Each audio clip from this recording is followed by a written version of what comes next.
The autumn of 1934 brought desperation to the dusty streets of Cedar Falls, Oklahoma. While most families struggled to keep food on the table during the worst economic collapse in American history, twin sisters Emma and Grace Whitmore faced a crisis that would test the bonds of family against the cold machinery of bureaucratic power. What happened next in that forgotten corner of the Dust Bowl would prove that sometimes the most unlikely heroes emerge from the deepest solitude, armed with nothing but fierce maternal instinct and a promise they'd made to their dying mother. The sisters confronted forces that threatened to tear apart the only family they had left. Before their story ends, it would touch the heart of a broken man who thought he'd lost his capacity for compassion, and create ripples that would change an entire community's understanding of what family truly means. Before we jump back in, tell us where you're tuning in from, and if this story touches you, make sure you're subscribed because tomorrow I've saved something extra special for you. The story begins 6 months earlier, in the cramped 2-room apartment above Morrison's General Store, where 22-year-old Emma and Grace Whitmore were raising Emma's infant son, little Thomas, in circumstances that grew more desperate by the day. The twins had been inseparable since birth, sharing not just identical faces, but an intuitive connection that allowed them to communicate with barely a glance. Emma, the elder by 12 minutes, possessed a quiet determination that masked an iron will, while Grace carried herself with the kind of gentle optimism that could find hope in the bleakest circumstances. Their mother, Sarah Whitmore, had passed away the previous winter from consumption, leaving the sisters with nothing but each other and the responsibility of caring for baby Thomas, whose father had abandoned Emma when he learned she was expecting. Sarah's final words had been a whispered plea that echoed in both girls' minds during their darkest moments.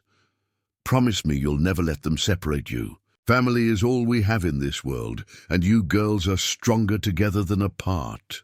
The promise had seemed easy to make at the time, but the reality of Depression-era survival proved more challenging than either sister had anticipated.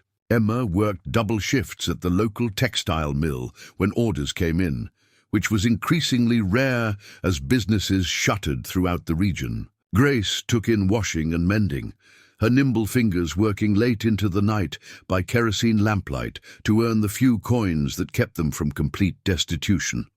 Cedar Falls, Oklahoma, had been hit particularly hard by the economic collapse. The town's main industries, a grain elevator, 2 small manufacturing plants, and a railroad depot, had either closed completely or reduced operations to skeleton crews. Families that had lived in the area for generations found themselves loading belongings onto trucks and heading west toward California's promised opportunities, leaving behind empty houses and broken dreams. The Whitmore sisters had considered joining the exodus, but Emma's health had been fragile since Thomas's difficult birth, and the idea of traveling hundreds of miles with a baby seemed impossible given their limited resources. More importantly, Cedar Falls contained their mother's grave, and neither sister could bear the thought of leaving Sarah behind in an abandoned cemetery.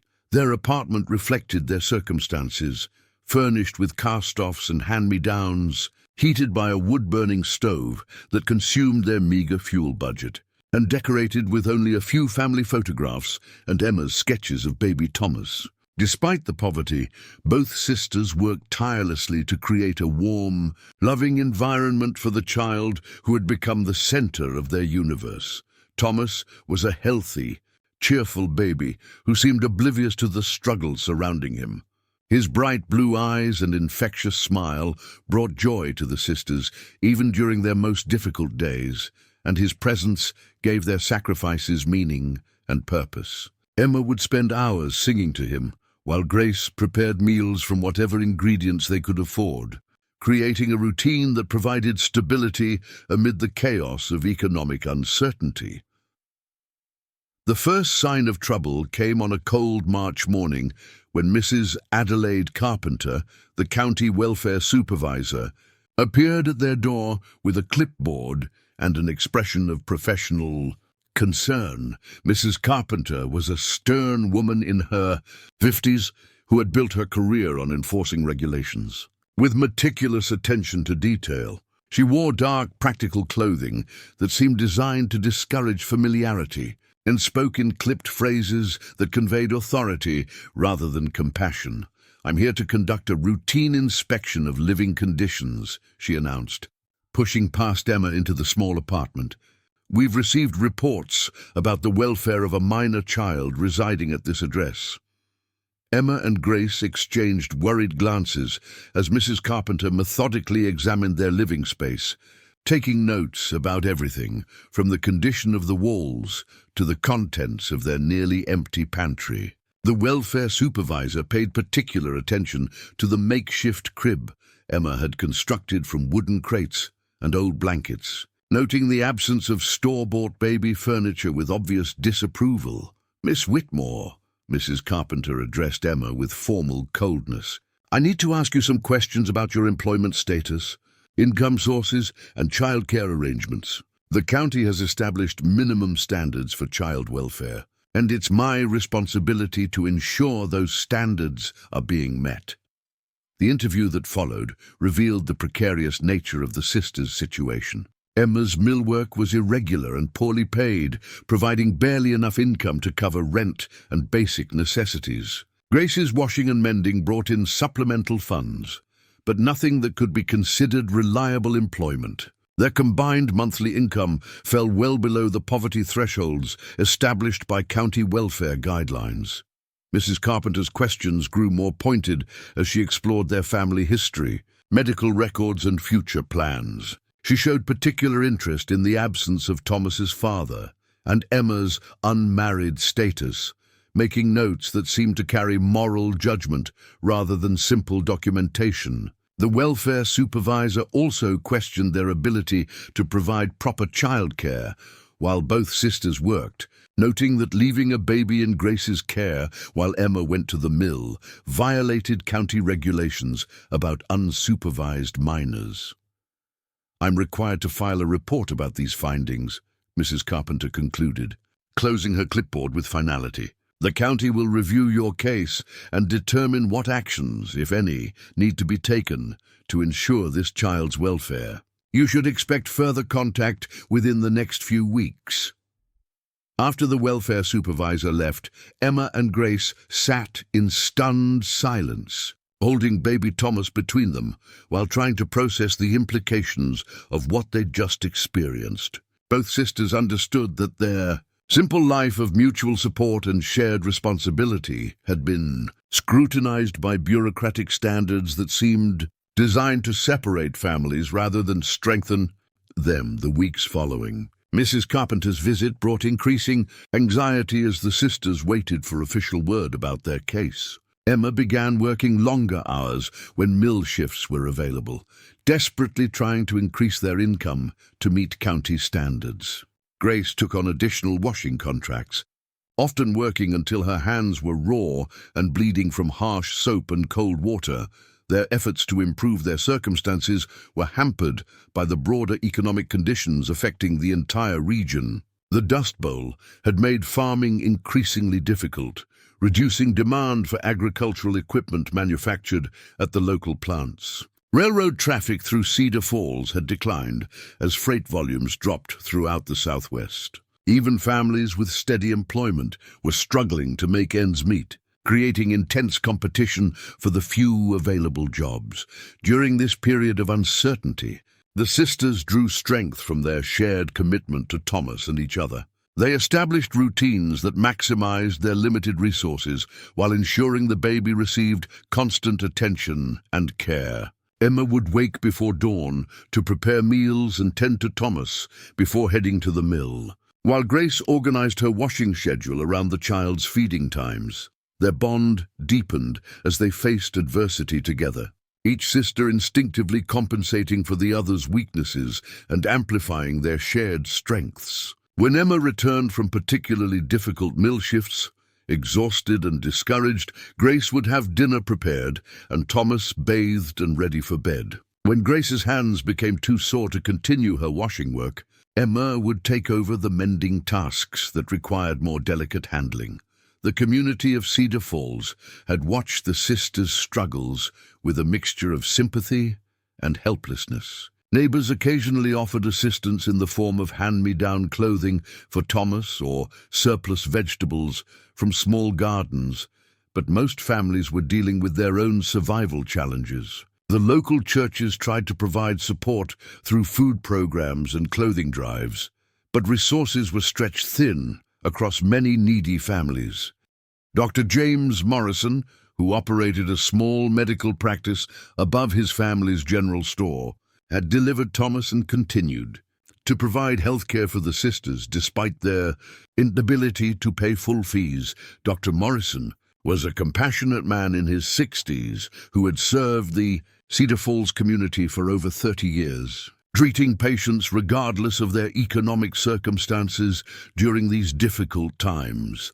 Those girls are doing everything they can for that baby, Dr. Morrison told his wife Margaret during one of their evening conversations. I've seen wealthy families that don't provide half the love and attention Thomas receives from Emma and Grace.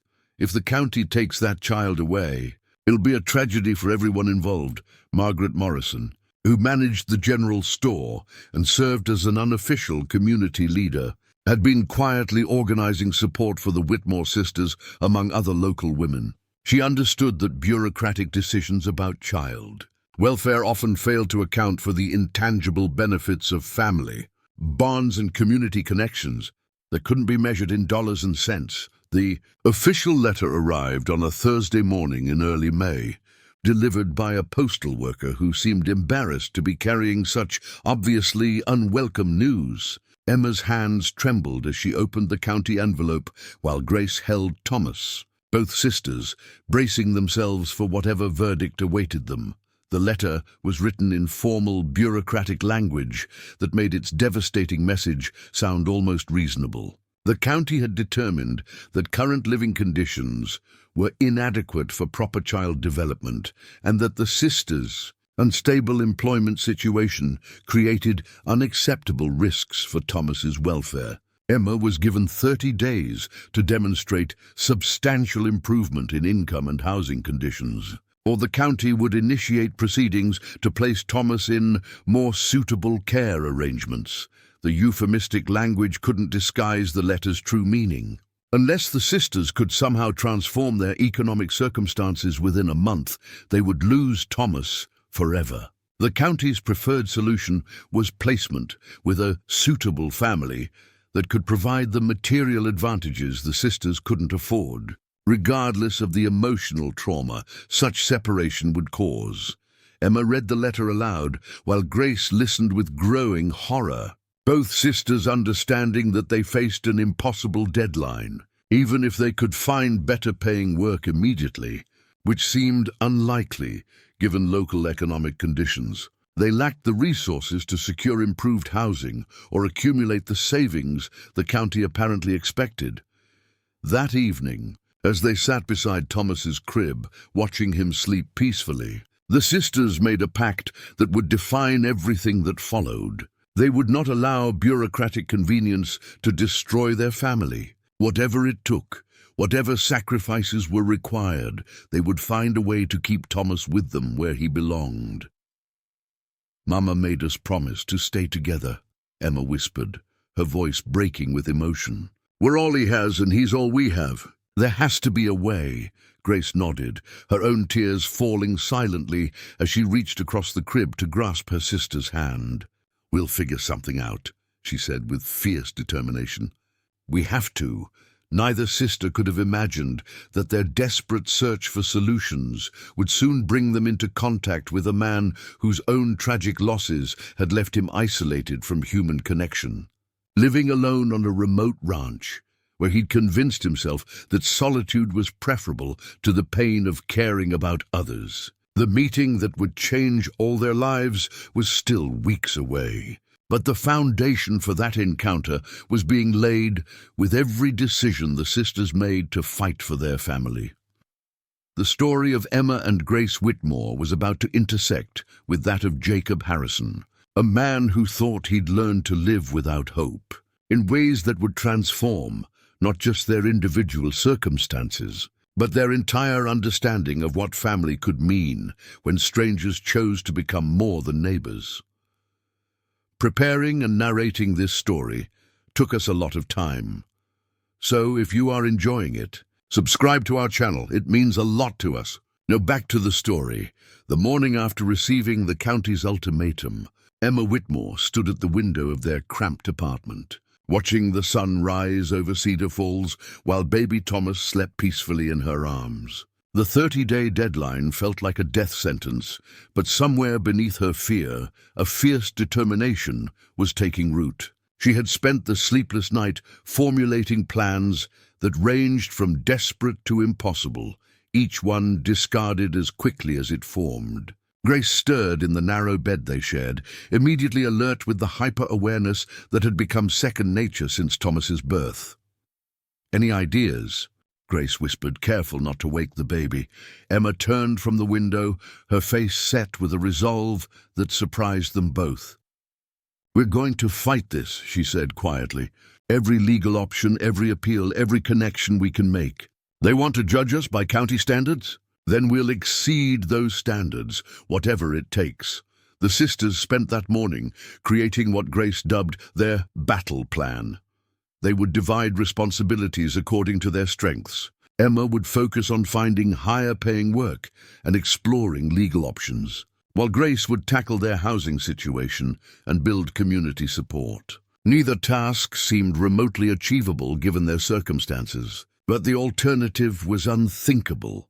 Emma's first stop was the office of attorney Samuel Fletcher, the only lawyer in Cedar Falls who hadn't fled to greener pastures during the economic collapse. Fletcher operated from a dusty office above the defunct Farmers Bank, surviving on whatever legal work remained in a community where most people couldn't afford professional services. He was a thin, scholarly man in his 40s, who had once harbored ambitions of practicing in Oklahoma City before family obligations tied him to Cedar Falls. Fletcher listened to Emma's story with the patient attention of someone accustomed to impossible cases. He reviewed the county's letter with professional interest, occasionally making notes in a leather-bound journal that had seen better days. When Emma finished explaining their situation, Fletcher leaned back in his chair and studied her with eyes that had witnessed too many bureaucratic injustices. "Miss Whitmore," he began carefully, "I won't insult you with false optimism. County welfare departments have broad discretionary powers, and they rarely reverse decisions once they've been made. However, there are procedural requirements they must follow, and sometimes those procedures can be challenged." Fletcher explained that the county was required to provide specific justifications for their decision and offer reasonable opportunities for families to address identified deficiencies. If the sisters could demonstrate substantial progress toward meeting county standards, they might be able to secure an extension or reversal of the removal order. The key, Fletcher emphasized, is documentation. Every effort you make, every improvement you achieve, needs to be properly recorded and witnessed. We'll need testimony from community members who can speak to your character and Thomas's well-being. Most importantly, we'll need evidence that you're making genuine progress toward economic stability. Emma left Fletcher's office with mixed feelings. The attorney had offered hope, but the kind that came with overwhelming prerequisites. She would need to transform their entire situation within weeks, while simultaneously building a legal case that could withstand county scrutiny. The magnitude of the challenge felt impossible, but Fletcher's parting words echoed in her mind. Sometimes the law protects people who refuse to give up.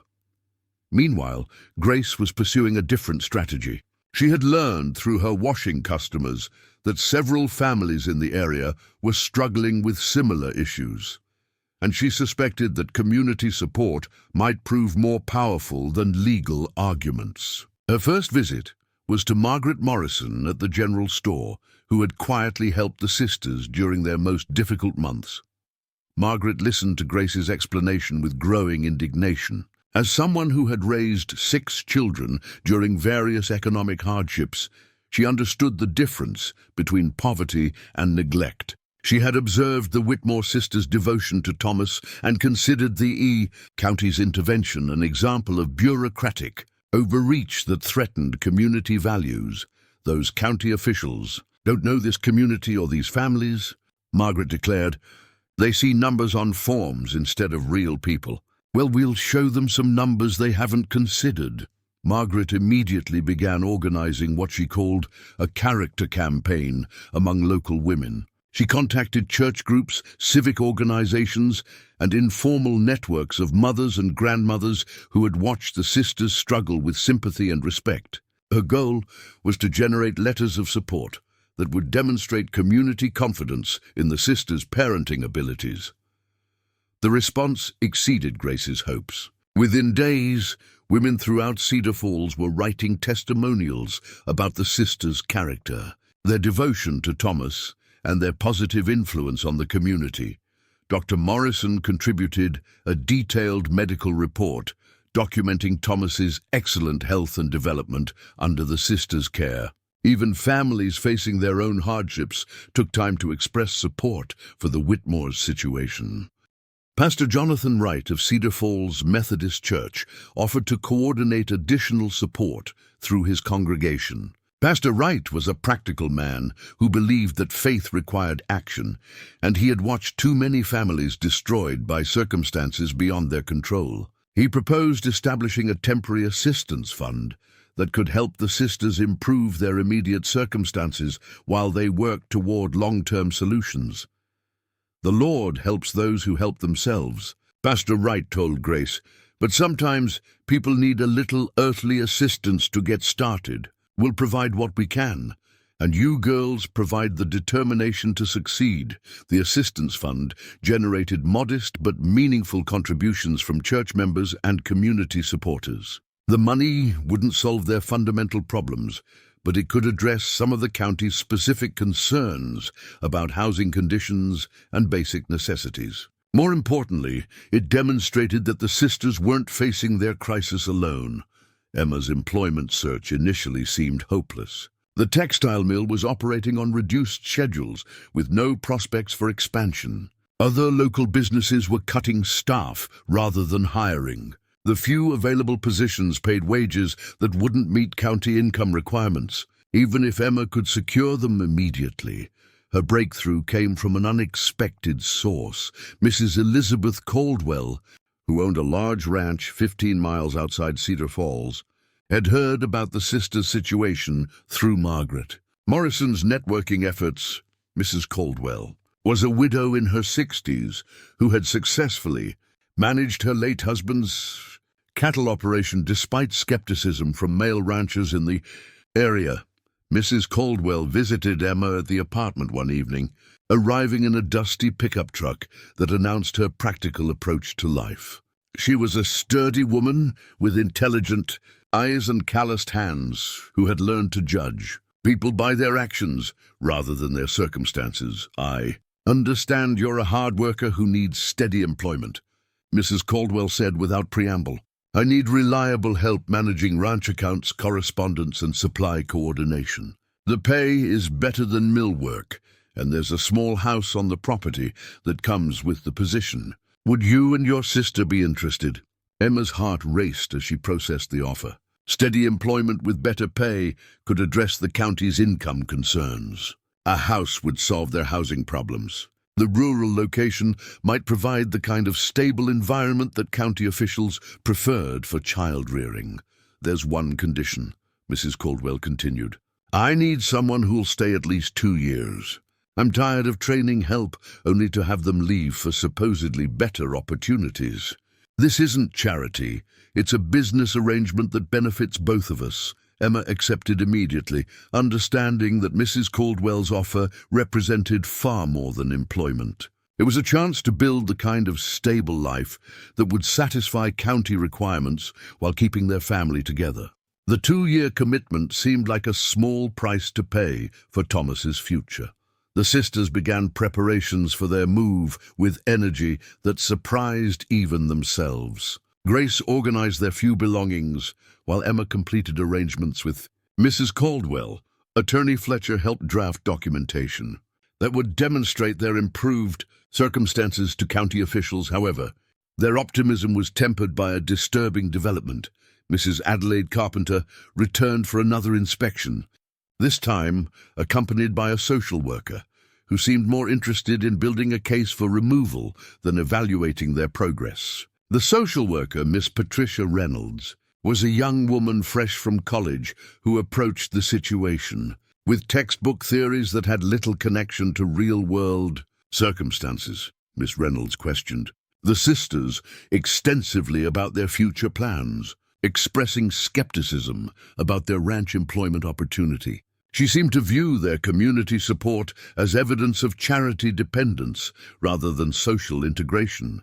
Most troubling, she suggested that Thomas might be better served by placement with a family that could provide professional childcare and educational advantages. The interview left both sisters feeling that county officials had already decided Thomas's fate regardless of their efforts at improvement. Miss Reynolds' comments suggested that their poverty was seen as a moral failing that made them inherently unfit as parents, rather than a temporary circumstance that could be addressed through hard work and community support.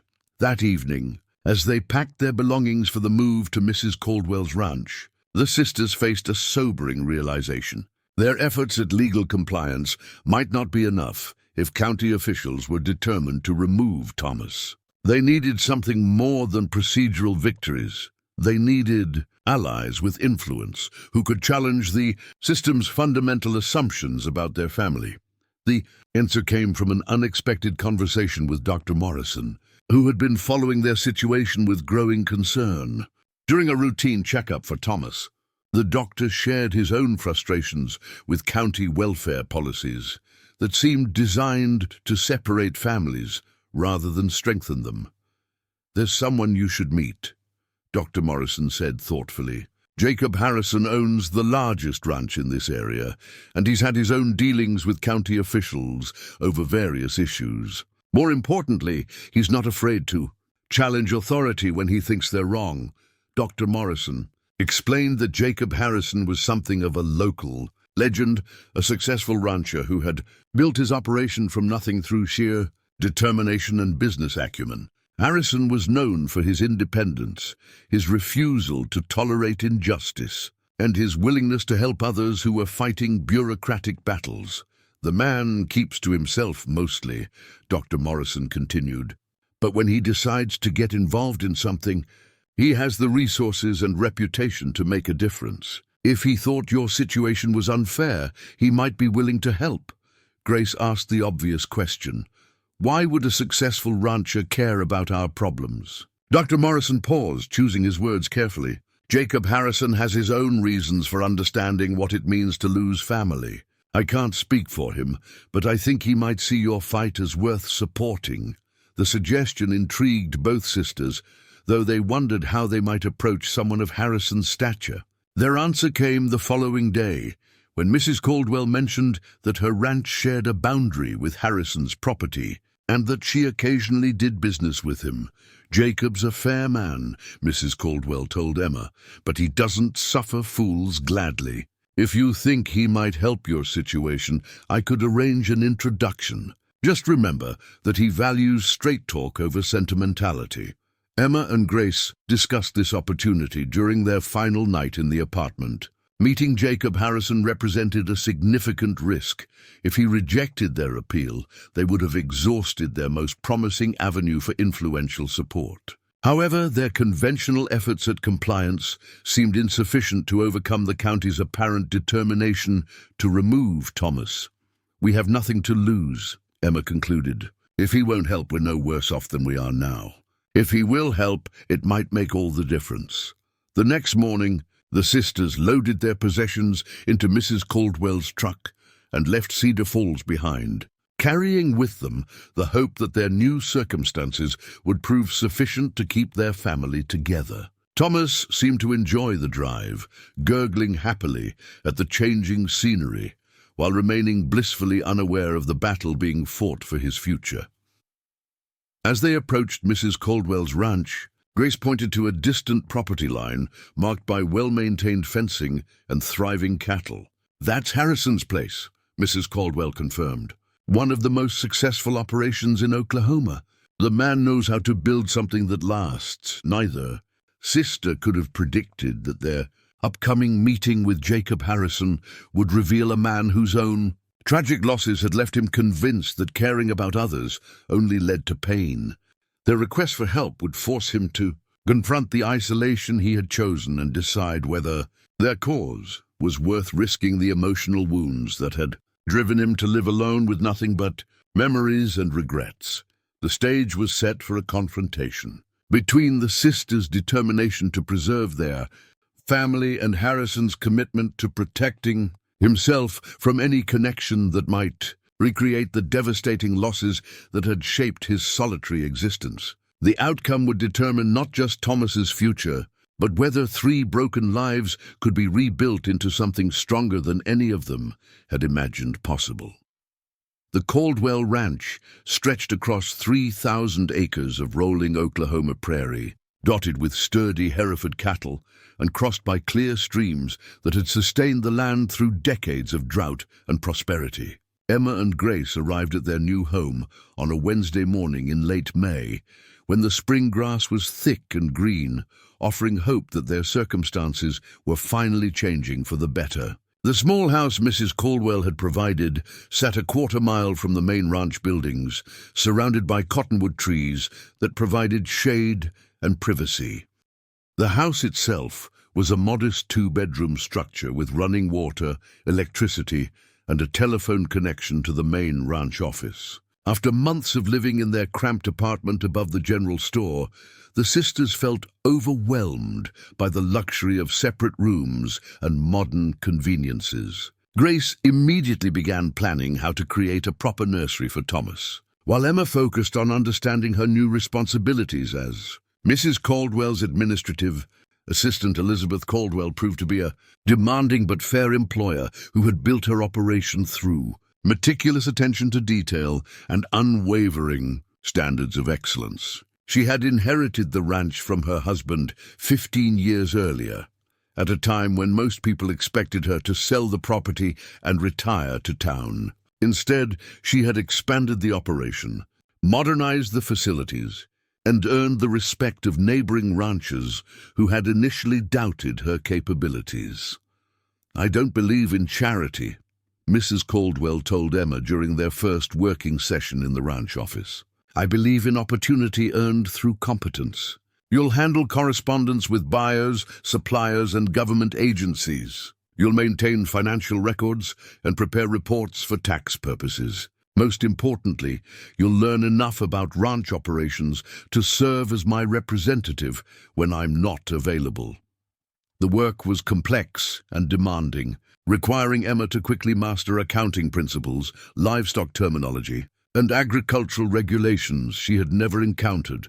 Mrs. Caldwell provided training with the patience of someone who understood that expertise developed through experience rather than instruction alone. Emma threw herself into the learning process with desperate intensity, knowing that her success would determine whether their family remained intact. Grace established routines that allowed her to contribute to the ranch while caring for Thomas. She took over the ranch's vegetable garden, applying skills learned from their mother to produce fresh food that reduced household expenses. She also began helping with ranch bookkeeping tasks that could be completed at home, allowing Emma to focus on more complex responsibilities that required direct contact with cattle buyers and agricultural suppliers.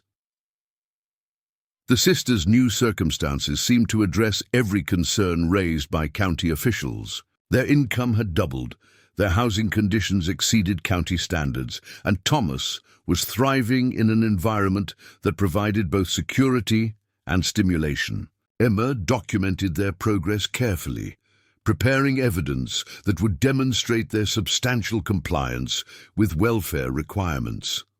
However, their optimism was shaken when Attorney Fletcher visited the ranch with disturbing news. He had learned through courthouse contacts that the county was proceeding with removal proceedings, despite the sisters' dramatic improvement in circumstances. Miss Patricia Reynolds, the social worker assigned to their case, had filed a supplementary report questioning whether their new situation was genuinely stable or merely a temporary arrangement designed to circumvent county intervention. She's arguing that your employment is essentially charity disguised as work, Fletcher explained, his expression grave. Her position is that Mrs. Caldwell hired you specifically to help you avoid losing Thomas, which makes the arrangement artificial rather than legitimate. Fletcher had reviewed Miss Reynolds' report and found it legally questionable but politically effective. The social worker had interviewed people in Cedar Falls who suggested that Mrs. Caldwell's offer was motivated by sympathy rather than genuine need for Emma's services. Several sources implied that the sisters were receiving special treatment that wouldn't be available to other families in similar circumstances. The fundamental problem, Fletcher continued, is that county officials seem to view your poverty as evidence of inherent unfitness rather than temporary circumstances. They're treating economic hardship as a moral failing that disqualifies you from parenting, regardless of your actual capabilities or Thomas's well-being. Mrs. Caldwell, who had been listening to this conversation with growing indignation, finally interjected with characteristic directness. That Reynolds woman interviewed my neighbors about Emma's employment without bothering to speak with me directly. If she had asked, I would have explained that I've needed administrative help for months, but couldn't find qualified candidates willing to work on a remote ranch. She went on to detail the specific business needs that Emma's position addressed, including correspondence with cattle buyers who demanded prompt responses, financial records that required daily attention, and government reporting requirements that had grown increasingly complex. Emma's work was producing measurable value for the ranch operation, not serving as disguised charity for a desperate family. The conversation was interrupted by a telephone call that would change the trajectory of their entire situation. The caller was Jacob Harrison, who had heard about the sisters' case through Mrs. Caldwell and wanted to arrange a meeting. His voice carried the quiet authority of someone accustomed to being heard and respected, but also a formal distance that suggested he was uncomfortable with personal involvement in other people's problems. Mrs. Caldwell tells me you're fighting county bureaucrats who want to separate your family, Harrison said without preamble. I've had my own dealings with officials who think they know better than the people who actually live and work in this area. If you're interested in discussing the situation, I'm willing to listen. Emma accepted the invitation immediately, understanding that Harrison represented their best hope for acquiring the kind of influence necessary to challenge county policies. Mrs. Caldwell arranged for the meeting to take place at Harrison's ranch the following afternoon, warning Emma that the man valued directness over diplomacy and had little patience for emotional appeals.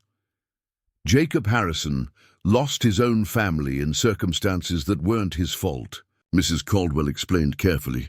He's been living alone on that ranch for 8 years, and he doesn't involve himself in other people's business unless there's a principle at stake that matters to him. If he's willing to meet with you, it means he sees something in your situation that connects to his own sense of justice. The drive to Harrison's ranch took Emma through some of the most prosperous agricultural land in central Oklahoma. His property was marked by excellence in every detail: perfectly maintained fencing, healthy cattle, well-designed buildings, and equipment that reflected both substantial investment and meticulous care. The ranch house itself was a large stone structure that projected competence and permanence without ostentation or pretense.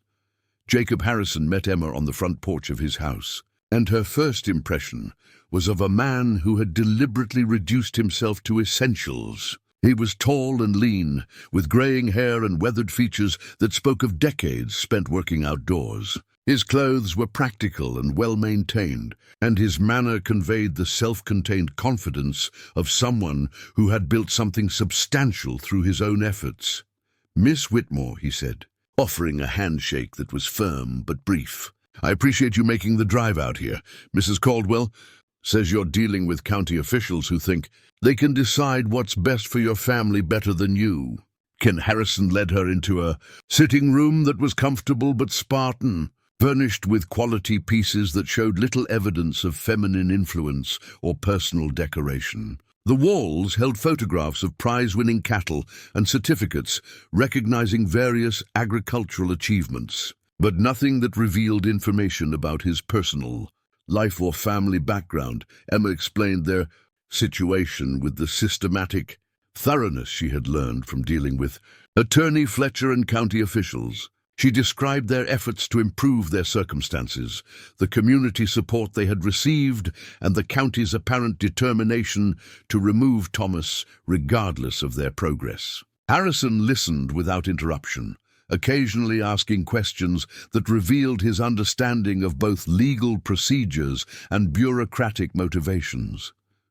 When Emma finished her account, Harrison was silent for several minutes, studying her with an intensity that made her uncomfortable. Finally, he spoke with measured deliberation that carried more weight than emotional appeals could have achieved. "Miss Whitmore, I've dealt with county officials who substitute their judgment for that of people who actually understand local circumstances. In my experience, they're most dangerous when they believe they're acting from good intentions rather than simple bureaucratic convenience." Harrison went on to explain that he had observed similar cases where families were separated based on economic circumstances rather than genuine evidence of neglect or abuse. He had seen children removed from loving homes and placed in institutional care that provided material advantages while destroying emotional bonds that couldn't be replaced. "The question," Harrison continued, "is whether you're prepared for the kind of fight that might be necessary to protect your family. County officials don't change their minds because people ask politely. They respond to pressure from sources they can't ignore, and they retreat when continuing their actions becomes more costly than abandoning them." Emma assured Harrison that she and Grace were prepared for whatever fight was necessary to keep Thomas with them. They had already exhausted conventional approaches and were ready to consider alternatives that might prove more effective in challenging county policies. Harrison nodded with apparent satisfaction at her response. "In that case, I'm willing to help. But you should understand that my assistance comes with expectations. I don't involve myself in losing causes, and I don't support people who give up when the situation becomes difficult." He outlined a strategy that went far beyond legal appeals or community support. Harrison had connections throughout Oklahoma's agricultural and political communities, and he was prepared to use those relationships to pressure county officials who had overstepped their proper authority. More importantly, he was willing to provide financial support for legal challenges that might establish precedents protecting other families from similar bureaucratic overreach. "This isn't just about your family," Harrison explained. "It's about whether county bureaucrats can destroy families based on economic circumstances rather than evidence of actual harm to children. If they succeed with you, they'll use the same approach against other families who can't defend themselves." Emma left the meeting with a sense of hope, tempered by recognition of the serious commitment she had made. Harrison's support would provide resources and influence they couldn't have obtained independently. But it also meant accepting responsibility for a fight that extended beyond their personal situation to challenge broader policies affecting vulnerable families throughout the region. The alliance with Harrison also introduced complications that Emma hadn't anticipated. When she returned to the Caldwell Ranch and described the meeting to Grace, her sister expressed concerns about accepting help from someone whose motivations remained unclear. "Why would a successful rancher who keeps to himself suddenly decide to fight the county over our problems?" Grace asked. "Mrs. Caldwell said he lost his own family, but she didn't explain what happened or why it would make him want to help us." Emma had wondered about the same questions, but concluded that Harrison's reasons were less important than his willingness to provide effective assistance. They were facing a deadline that left no time for investigating the personal histories of potential allies. Regardless of how mysterious their motivations might seem, their speculation was interrupted by an urgent telephone call from Attorney Fletcher, who had received word that the county was accelerating their removal proceedings. Miss Reynolds had convinced her supervisors that the sisters represented a test case for establishing broader policies regarding economic qualifications for child custody. If the county succeeded in removing Thomas despite the family's improved circumstances, it would create precedents that could be applied to other cases throughout Oklahoma. They're treating your situation as a policy initiative rather than an individual case, Fletcher explained. That makes them more determined to succeed, but it also creates opportunities for broader legal challenges if we can demonstrate that their actions violate constitutional protections for family rights. Fletcher had been researching federal court decisions that might provide grounds for challenging county policies as violations of due process and equal protection principles. However, such challenges would require resources and legal expertise that exceeded his capabilities as a small-town attorney dealing with local cases. Harrison's involvement suddenly became more significant than Emma had realized. His willingness to fund sophisticated legal challenges could transform their defensive struggle into an offensive campaign that might protect other families while securing Thomas's future. The personal stakes of their case were expanding into broader questions about government authority and family rights that would influence policies throughout Oklahoma and potentially beyond. The sisters spent that evening discussing the implications of accepting Harrison's support and the responsibilities it would entail. They were no longer fighting simply to keep their family together. They were accepting roles as representatives of other families, facing similar threats from bureaucratic overreach. "Mama always told us that family was worth any sacrifice," Grace observed. Maybe this is what she meant. Not just protecting Thomas, but protecting other families who might face the same threats we're facing, Emma agreed, understanding that their personal crisis had evolved into something larger that would define their place in their community and their understanding of their own capabilities. The fight ahead would test not just their determination to keep Thomas, but their willingness to accept responsibilities that extended far beyond their own immediate needs. The stage was set for a confrontation between individual families' rights and institutional authority, with the sisters and their mysterious new ally preparing to challenge policies that treated economic hardship as evidence of moral unfitness. The outcome would determine not just their future, but the precedents that would govern how similar cases were handled throughout the region for years to come. The phone call that would transform their quiet legal battle into a public confrontation came at dawn on a humid June morning. Just 3 days before the county's 30-day deadline expired, Emma was preparing breakfast for Thomas when the harsh ring of the telephone shattered the peaceful routine she had begun to take for granted. The voice on the other end belonged to Dr. Morrison, speaking with the urgent precision of someone delivering medical news that couldn't wait for normal business hours. "Emma, you need to know that county officials were in my office yesterday asking about Thomas's medical records," Dr. Morrison said without preamble. "They're not just planning to remove him. They're building a case that you and Grace are medically unfit to care for any children. They're questioning every treatment decision, every missed appointment, even the circumstances of his birth." Emma felt the blood drain from her face as she processed the implications. The county wasn't simply enforcing economic standards for child welfare. They were constructing a comprehensive attack on the sisters' character and capabilities that would make any future custody battles nearly impossible to win. Miss Reynolds and her supervisors were treating their case as a precedent-setting opportunity to establish broader powers of intervention in family matters, Dr. Morrison continued with information that made the situation even more ominous. County investigators had interviewed Emma's former supervisor at the textile mill, seeking evidence of unreliability or poor judgment that could be presented as character flaws. They had questioned neighbors about the sisters' personal habits, Thomas's crying patterns, and any signs of stress or instability in their household management. They're not just trying to remove Thomas temporarily, Dr. Morrison concluded grimly. They're building a case that would permanently terminate your parental rights and make you ineligible for future adoptions or foster placements. This isn't about child welfare, it's about bureaucratic power.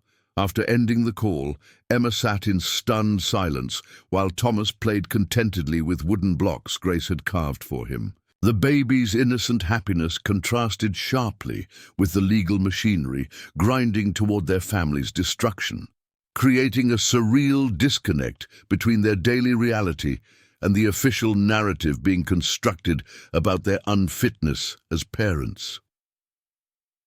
Grace found her sister staring blankly at the telephone, and Emma's halting explanation of Dr. Morrison's warning triggered an immediate crisis conference. The sisters called Attorney Fletcher, Mrs. Caldwell, and Jacob Harrison, requesting an emergency meeting to discuss their rapidly deteriorating situation and the limited options remaining. Before the county's deadline, the meeting convened that afternoon in Harrison's ranch house, with all participants understanding that their previous strategies had been rendered inadequate by the county's escalated tactics. Fletcher arrived with legal documents demonstrating the scope of the county's investigation, while Mrs. Caldwell brought financial records proving the legitimacy of Emma's employment and the family's improved circumstances. Harrison listened to the reports with the focused attention of a military commander receiving intelligence briefings before a crucial battle. His questions revealed sophisticated understanding of both legal procedures and political pressures, suggesting experience with conflicts that extended far beyond routine business disputes or agricultural policy disagreements. "They've made this personal," Harrison observed after reviewing Fletcher's documentation. "County officials have decided that your case represents a challenge to their authority, and they're prepared to destroy your family to establish their power over other families in similar circumstances." Fletcher nodded grimly, explaining that his courthouse contacts had confirmed Harrison's assessment. Miss Reynolds had convinced her supervisors that successful removal of Thomas would demonstrate county resolve in enforcing child welfare standards, potentially securing additional state funding for expanded investigation and intervention programs. "The economics are perverse," Fletcher continued. "The county receives financial incentives for each child removed from family custody, while successful family preservation generates no additional revenue. They have bureaucratic and financial motivations for separation that have nothing to do with Thomas's actual welfare or your capabilities as parents." Mrs. Caldwell expressed outrage at the revelation. Having assumed that government social services prioritized family preservation over institutional convenience, her business experience had taught her to recognize when organizational incentives corrupted decision-making processes, and she understood immediately that the sisters were fighting a system designed to justify its own expansion through family destruction. The discussion was interrupted when Harrison stood abruptly and walked to the window overlooking his ranch's main pastures. For several minutes, he stood with his back to the group, apparently wrestling with internal conflicts that the others couldn't understand. When he finally turned around, his expression had hardened into a resolve that seemed both determined and painful. "There's something you need to know about my family," Harrison said quietly, his voice carrying emotional weight that he had carefully suppressed during their previous interactions. 8 years ago, county officials used similar tactics to separate me from my children after my wife died in an automobile accident. The revelation stunned everyone present. Harrison had never mentioned having children, and his solitary lifestyle had given no indication of family tragedy in his background. As he continued speaking, the mystery of his willingness to help the sisters became clearer, along with the personal costs of his isolated existence. My wife Martha died when our buggy overturned during a storm. Harrison continued with measured control. I was driving, and county investigators decided that the accident represented evidence of poor judgment that made me an unfit parent for our two young children. Sarah, who was 6, and Michael, who was 4. Harrison explained that county social workers had cited his grief, his bachelor living conditions, and his demanding ranch work schedule as evidence that the children would be better served by placement with a more suitable family. The removal proceedings had occurred while he was still recovering from injuries sustained in the same accident that killed his wife. I fought them for 2 years, Harrison said, his voice growing quieter but more intense. I hired lawyers, improved the house, arranged for proper childcare, met every requirement they established. But they kept changing the standards, adding new conditions, finding new reasons why the children couldn't be returned. The legal battle had consumed Harrison's savings and emotional resources, while bureaucratic delays stretched into years of separation. By the time he had satisfied all county requirements, his children had been placed with an adoptive family in another state, and county officials argued that returning them would be disruptive to their established relationships and educational progress. The final court decision acknowledged that I had addressed all the county's stated concerns, Harrison continued bitterly, but the judge ruled that the children's best interests required maintaining their current placement rather than resuming their relationship with their natural father. Harrison had accepted the court's decision with the devastating recognition that further appeals would only prolong his children's uncertainty, while offering little hope of success. He had withdrawn to his ranch, building barriers against emotional connections that might recreate the vulnerability that had cost him everything he valued most. I thought I had learned to live with the loss, Harrison admitted, looking directly at Emma and Grace, but watching county officials use the same tactics against your family has reminded me that some battles are worth fighting, regardless of personal cost. The room fell silent as everyone processed Harrison's revelation and its implications for their current crisis. His willingness to support the sisters now carried deeper meaning, representing not just practical assistance, but an attempt to achieve the victory that had been denied him with his own children. Fletcher was the first to speak, recognizing that Harrison's experience provided crucial insights into county strategies and potential vulnerabilities. Did you identify weaknesses in their approach that might be exploited in this case? Harrison nodded, explaining that county officials relied heavily on bureaucratic momentum and public deference to authority. Their power depended on families' isolation and inability to mount effective resistance to official decisions. When faced with well-organized opposition, backed by sufficient resources and community support, county bureaucrats often retreated rather than risk exposure of their questionable methods. The key is making their actions more costly than backing down, Harrison explained. They'll pursue families who can't fight effectively, but they'll abandon cases that threaten to expose their methods to broader scrutiny. Harrison outlined a strategy that went far beyond conventional legal appeals. He proposed organizing a coalition of affected families, community leaders, and agricultural interests who had experienced similar bureaucratic overreach. By transforming the sisters' individual case into a broader challenge to county authority, they could create political pressure that would force policy changes protecting all families from arbitrary intervention. "We're going to make this public," Harrison declared with quiet determination. "Newspapers, radio stations, political representatives, everyone who needs to understand what's happening to families throughout this region. County officials operate in darkness because most people don't know what they're doing until it's too late." Mrs. Caldwell volunteered to coordinate. community support through her networks in agricultural organizations and women's clubs. Fletcher agreed to prepare legal challenges that would be filed simultaneously in multiple jurisdictions, creating a comprehensive assault on county policies that would be difficult to ignore or suppress. Emma and Grace exchanged glances that communicated their shared recognition that they had reached the point of no return in their battle.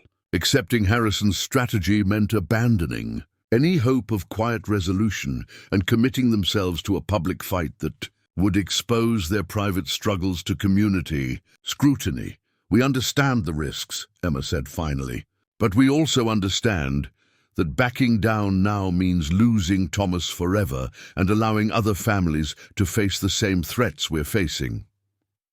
Grace nodded her agreement, adding that their mother's final words about family solidarity had prepared them for exactly this kind of choice. "Mama told us that family was worth any sacrifice.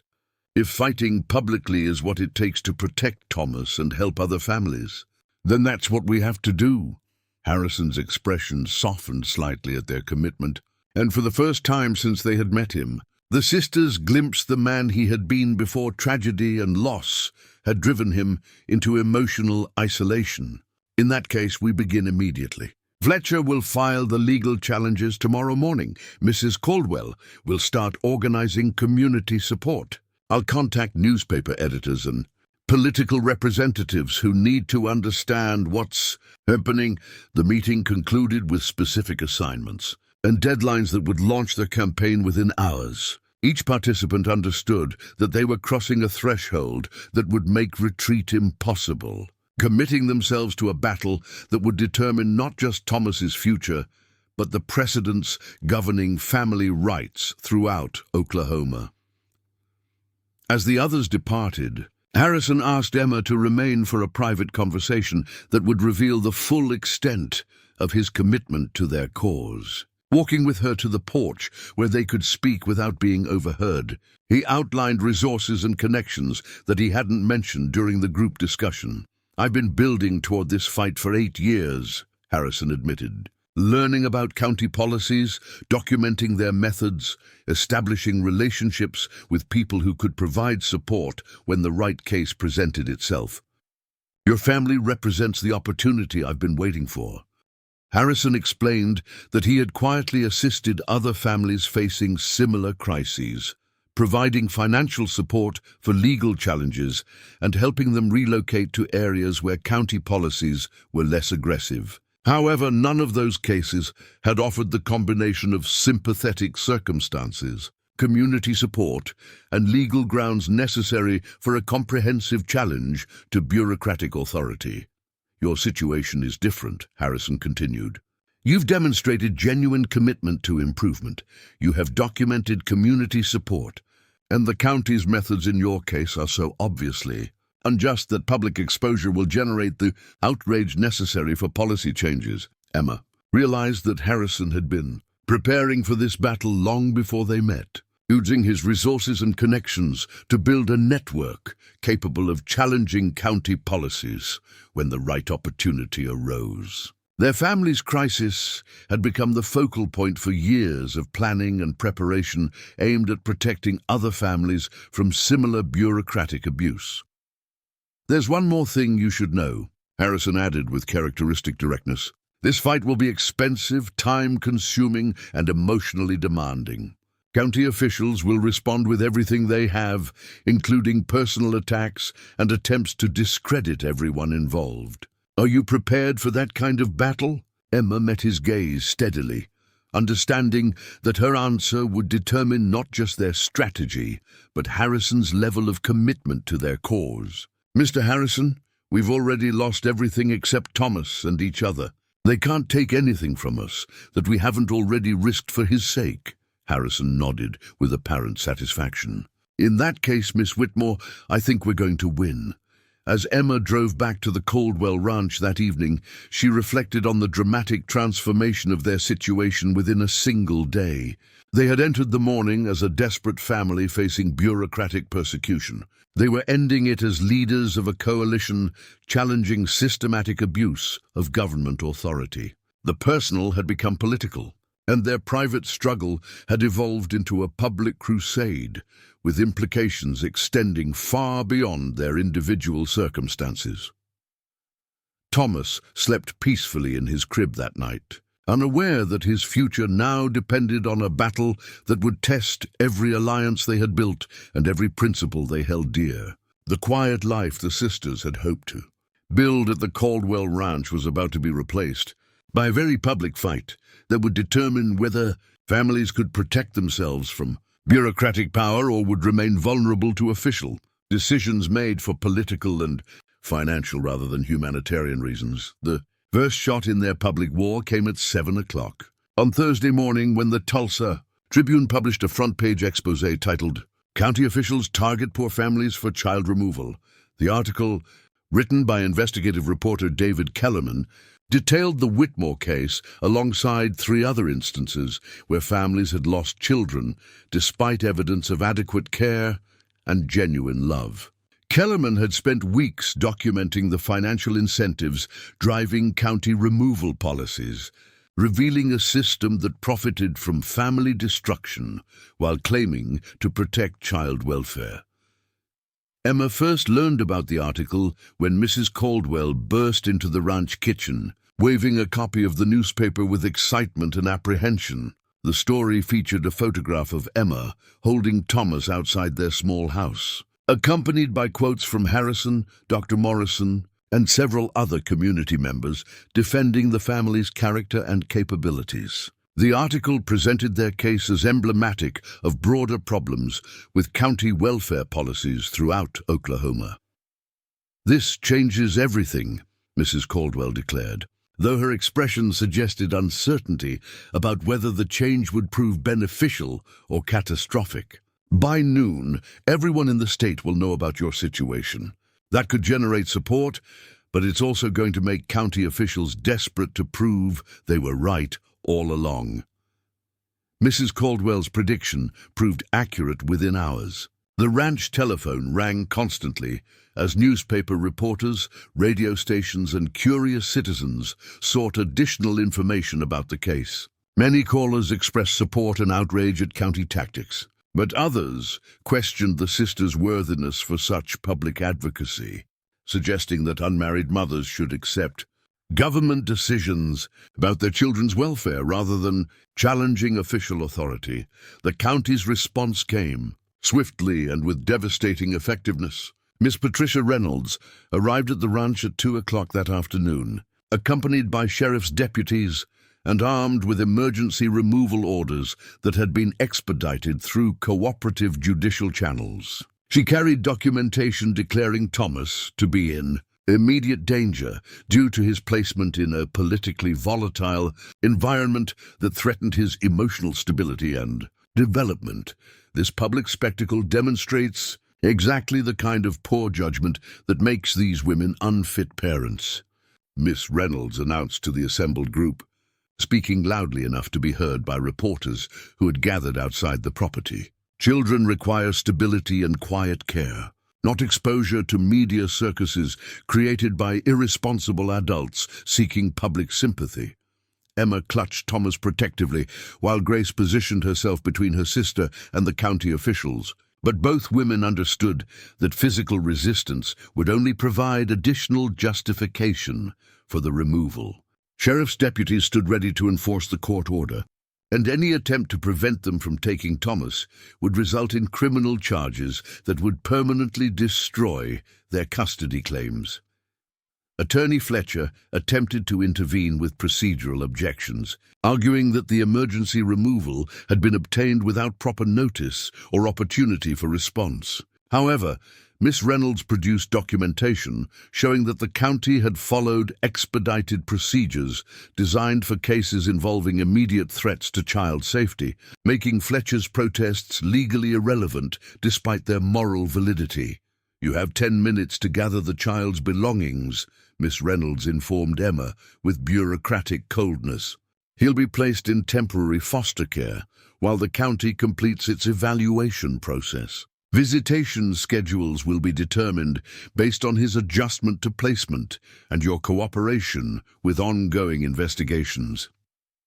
The next few minutes passed in a nightmarish blur as Emma packed Thomas's clothes, toys and blankets while he sat contentedly in Grace's arms, unaware that his world was about to be destroyed. Grace sang softly to him, the same lullabies their mother had used during their own childhood. While tears streamed down her face unchecked, Thomas seemed to sense the emotional tension around him, becoming fussy and reaching repeatedly for Emma, as strangers prepared to remove him from the only family he had ever known. When Miss Reynolds finally took him from Grace's arms, his confused crying echoed across the ranch yard, a sound that would haunt both sisters for months afterward. "We'll get him back," Emma whispered to Grace as they watched the county vehicle disappear down the ranch road. "Whatever it takes, however long it takes, we'll bring him home." But even as she spoke the words, Emma felt a devastating certainty that they had lost more than a custody battle. The county had achieved its primary objective of separating their family, and reversing that separation would require victories in legal, political and bureaucratic arenas where their opponents held every advantage. The immediate aftermath of Thomas's removal brought a flood of community support that paradoxically intensified the sisters' sense of loss. Neighbors arrived throughout the evening with food, flowers, and expressions of outrage at county tactics. Local women organized petition drives demanding policy changes, while men discussed more direct forms of resistance that made Fletcher nervous about potential legal consequences. Pastor Wright led an impromptu prayer service in the ranch yard, with over 50 community members joining hands around Emma and Grace while he asked for divine intervention in their battle against bureaucratic injustice. The demonstration of solidarity provided emotional comfort, but it also highlighted the cruel irony that their family had been separated precisely when they had achieved the kind of community integration that county officials claimed to value. Harrison remained at the ranch throughout the crisis, coordinating with Fletcher on legal responses while managing media inquiries that threatened to overwhelm the sisters' emotional resources. His presence provided practical support and strategic guidance, but Emma noticed that Thomas's removal had affected him with an intensity that seemed to reopen wounds from his own family's destruction. "They used the same tactics with my children," Harrison told Emma during a quiet moment away from the crowds. "Created an emergency where none existed. Claimed immediate danger that justified bypassing normal procedures, then presented the removal as evidence that their original concerns were valid." Harrison explained that county officials relied on public deference to authority and most families' inability to mount effective resistance to bureaucratic decisions. By removing children quickly and then requiring lengthy legal processes for their return, the system created momentum that favored permanent separation over family reunification. The evening news broadcasts featured extensive coverage of the removal, with reporters interviewing community members who expressed conflicting views about the county's actions. Supporters praised officials for prioritizing child welfare over public sentiment, while critics accused the county of targeting families based on economic circumstances rather than evidence of actual neglect. The coverage included a brief statement from County Supervisor Helen Marchant, who defended the removal as necessary protection for a child who had become the focus of inappropriate political controversy. Marchant suggested that the sisters' willingness to expose Thomas to media attention demonstrated the same poor judgment that had originally triggered county intervention. This case illustrates why trained professionals, rather than emotional family members, must make decisions about child welfare, Marchant declared. Children are not political symbols, and they deserve protection from adults who would exploit them for personal gain. The public relations battle intensified the following day when Harrison arranged for Emma and Grace to be interviewed by radio stations throughout Oklahoma and neighboring states. The sisters described their love for Thomas, their efforts to improve their circumstances, and their belief that county officials were more interested in demonstrating power than protecting children. The radio interviews generated hundreds of telephone calls and letters supporting the family's cause, but they also prompted county officials to escalate their own public relations campaign. Miss Reynolds organized press conferences, featuring social work experts who explained the complex factors involved in child welfare decisions and warned against public interference in professional evaluations. Emotional appeals and media campaigns don't change the fundamental facts of this case, Miss Reynolds stated during one such conference. These women lack the financial stability and family structure necessary to provide appropriate care for a young child. Our responsibility is to make decisions based on professional standards, not popular sentiment. The war of public opinion created additional stress for Emma and Grace, who found themselves required to defend their character and capabilities while grieving Thomas's absence. Every interview, every public statement, every media appearance demanded emotional energy they desperately needed for their own healing and preparation. For the legal battles ahead, Fletcher worked frantically to prepare appeals and injunctions that might secure Thomas's return. But he cautioned that legal processes typically moved slowly, while bureaucratic momentum favored maintaining existing placements. The county's emergency removal had created a new status quo that would be difficult to overturn even with compelling evidence of their original decision's injustice. The legal system assumes that government officials act in good faith, Fletcher explained with obvious frustration. Proving bureaucratic overreach requires demonstrating not just that their decision was wrong, but that it was so obviously wrong that no reasonable official could have reached the same conclusion.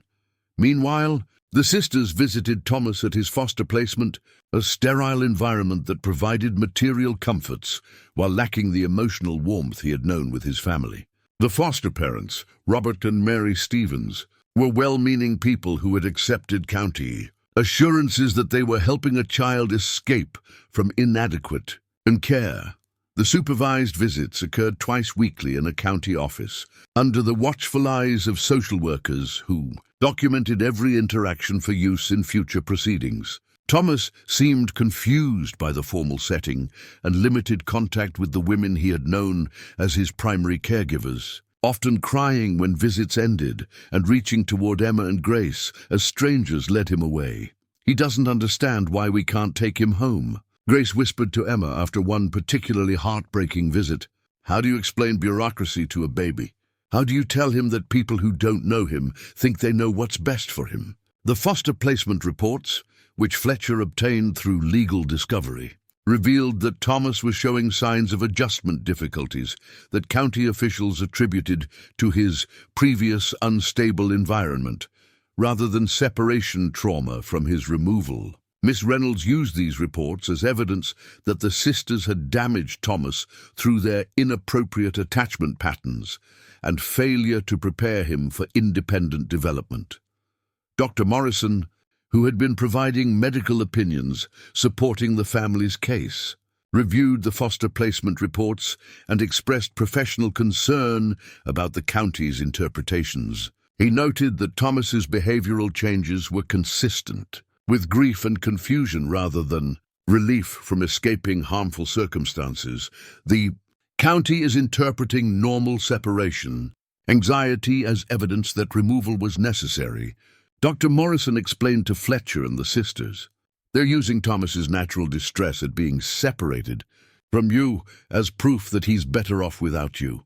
The perverse logic of the county's position became clear through court documents that Fletcher obtained. Officials argued that Thomas's attachment to Emma and Grace was unhealthy because it made him resist placement with more suitable caregivers. They claimed that his preference for his biological family demonstrated the inappropriate bonding that justified their intervention. 3 weeks after Thomas's removal, the sisters received devastating news that threatened to end their fight permanently. The foster family had applied to adopt Thomas, claiming that his adjustment to their care demonstrated his need for stable, mature parents who could provide proper guidance.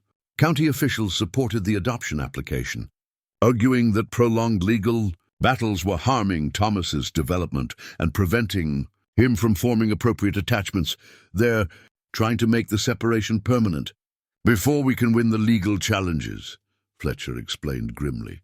If the adoption is approved, it will be nearly impossible to reverse. Regardless of how strong our case becomes, the adoption application triggered emergency legal responses from Fletcher and intensified political pressure from Harrison's coalition. However, the sisters understood that they were fighting against time and institutional momentum that favored bureaucratic convenience over family preservation. That night, as they sat in their quiet house without Thomas's laughter filling the rooms, Emma and Grace faced the possibility that their battle had been lost despite their best efforts and strongest allies. The county's superior resources and institutional advantages seemed to have overcome their determination and community support. "Maybe we should have taken him and run," Grace said quietly, voicing thoughts they had both harbored but never expressed. "Maybe we should have left Oklahoma before they could take him."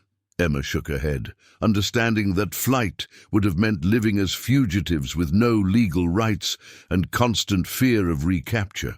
"We did the right thing," she said with more conviction than she felt. "We fought within the system, we followed the law, we trusted in justice. If that's not enough, then the system itself is broken." The darkest hour had arrived, with their family separated, their legal options narrowing, and county officials positioning themselves for permanent victory. The sisters had discovered that love, determination, and community support might not be enough to overcome bureaucratic power backed by legal authority and political convenience. Their only remaining hope lay in the broader coalition Harrison had assembled and the possibility that public outrage might generate political pressure sufficient to force policy changes. But even that hope seemed fragile against the machinery of government authority that had already achieved its primary objective of family separation. The battle for Thomas's future would now depend on factors beyond the sisters' direct control, leaving them to wait and hope while others fought battles in arenas where their love and devotion carried no weight against official policies and institutional priorities. The breakthrough that would determine Thomas's fate came from an unexpected source, a former county employee named Catherine Walsh, who contacted Attorney Fletcher with information that would expose the corrupt foundations of the entire removal system. Walsh had worked as a case supervisor for 6 years before resigning in disgust over policies that prioritized bureaucratic convenience over family welfare. Her inside knowledge of county operations provided the evidence needed to challenge not just the sisters' case, but the broader system of institutional abuse. Walsh met with Fletcher, Harrison, and the sisters at a discreet location outside Cedar Falls, bringing with her a collection of internal documents that revealed the shocking truth about county welfare operations. The papers detailed financial incentives that rewarded officials for child removals, quotas that pressured caseworkers to find reasons for family separation, and deliberate policies designed to make reunification as difficult as possible. The county receives federal funding based on the number of children in care, Walsh explained, spreading documents across the table with shaking hands. Every removal generates revenue, while successful family preservation costs money without providing additional income. The entire system is designed to break up families, not protect children. The documents revealed that Miss Patricia Reynolds had exceeded her removal quotas for 3 consecutive years, earning performance bonuses and promotion opportunities based on her efficiency in separating families. More damaging were internal memos showing that county supervisors had identified the Whitmore case as a test of their ability to remove children despite community opposition and improved family circumstances. They needed to prove that public pressure couldn't. override their decisions, Walsh continued. Your family became a symbol of their authority, and they were prepared to destroy Thomas's relationship with you to demonstrate their power over other families who might consider challenging their rulings. Fletcher reviewed the documents with growing excitement, understanding that Walsh's revelations provided grounds for federal intervention in county operations. The evidence suggested systematic violations of constitutional rights, fraudulent use of federal funds, and conspiracy to deprive families of due process protections guaranteed under federal law. Harrison's political connections proved crucial in expediting the federal response. Within hours of receiving Walsh's evidence, federal investigators arrived in Cedar Falls with authority to examine county records and interview officials about their practices. The investigation was coordinated through Oklahoma's congressional delegation, which had been pressured by Harrison's coalition to address constituent complaints about family welfare policies. The federal intervention created immediate chaos in county offices as officials scrambled to justify practices that had operated without oversight for years. Miss Reynolds found herself under federal scrutiny while attempting to finalize Thomas's adoption, creating delays that provided crucial time for legal challenges to develop.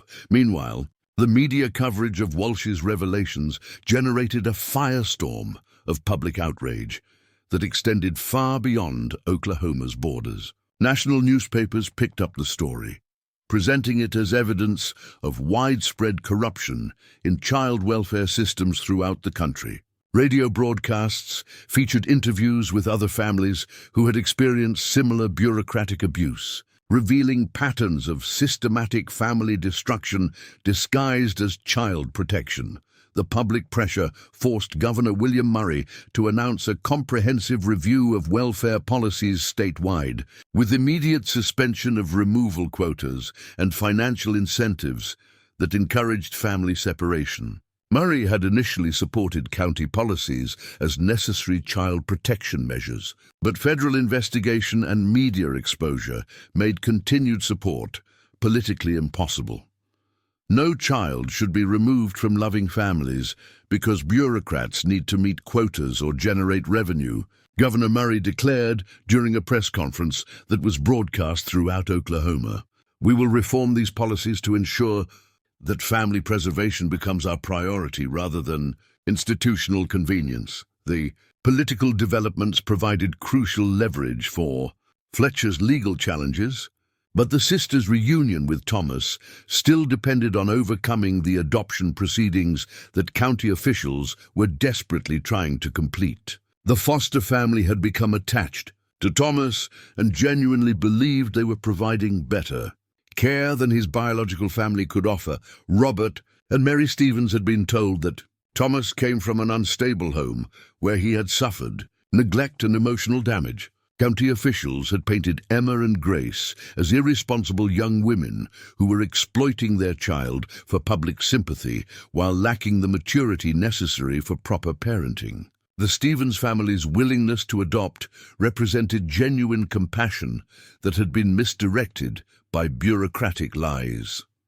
Harrison arranged for a private meeting between the two families, hoping that direct contact might help the Stevens understand the truth about Thomas's removal and the county's deceptive practices. The meeting took place at Fletcher's office, with Dr. Morrison present to address medical questions about Thomas's development and attachment needs. The conversation began awkwardly, with both families uncertain about how to discuss their conflicting claims to the same child. However, as Emma and Grace described their relationship with Thomas and their efforts to provide loving care despite economic hardship, Mary Stevens began to recognize discrepancies between their account and the county's official narrative. "They told us you had abandoned him emotionally," Mary Stevens said quietly, studying the sisters' obvious devotion to Thomas. "They said he was better off without you because you couldn't provide stability or appropriate guidance."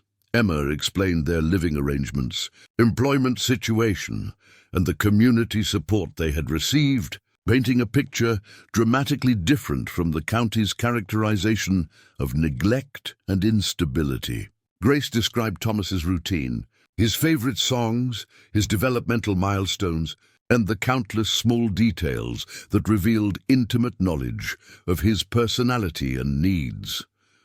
Dr. Morrison provided professional testimony about Thomas's health and development under the sisters' care, confirming that he had thrived in their household despite their economic limitations. The medical records contradicted county claims about neglect or inadequate care, revealing instead a pattern of attentive parenting that prioritized emotional bonding over material advantages.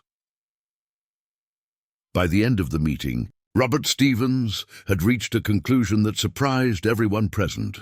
"We were told we were rescuing this child from harmful circumstances," he said slowly.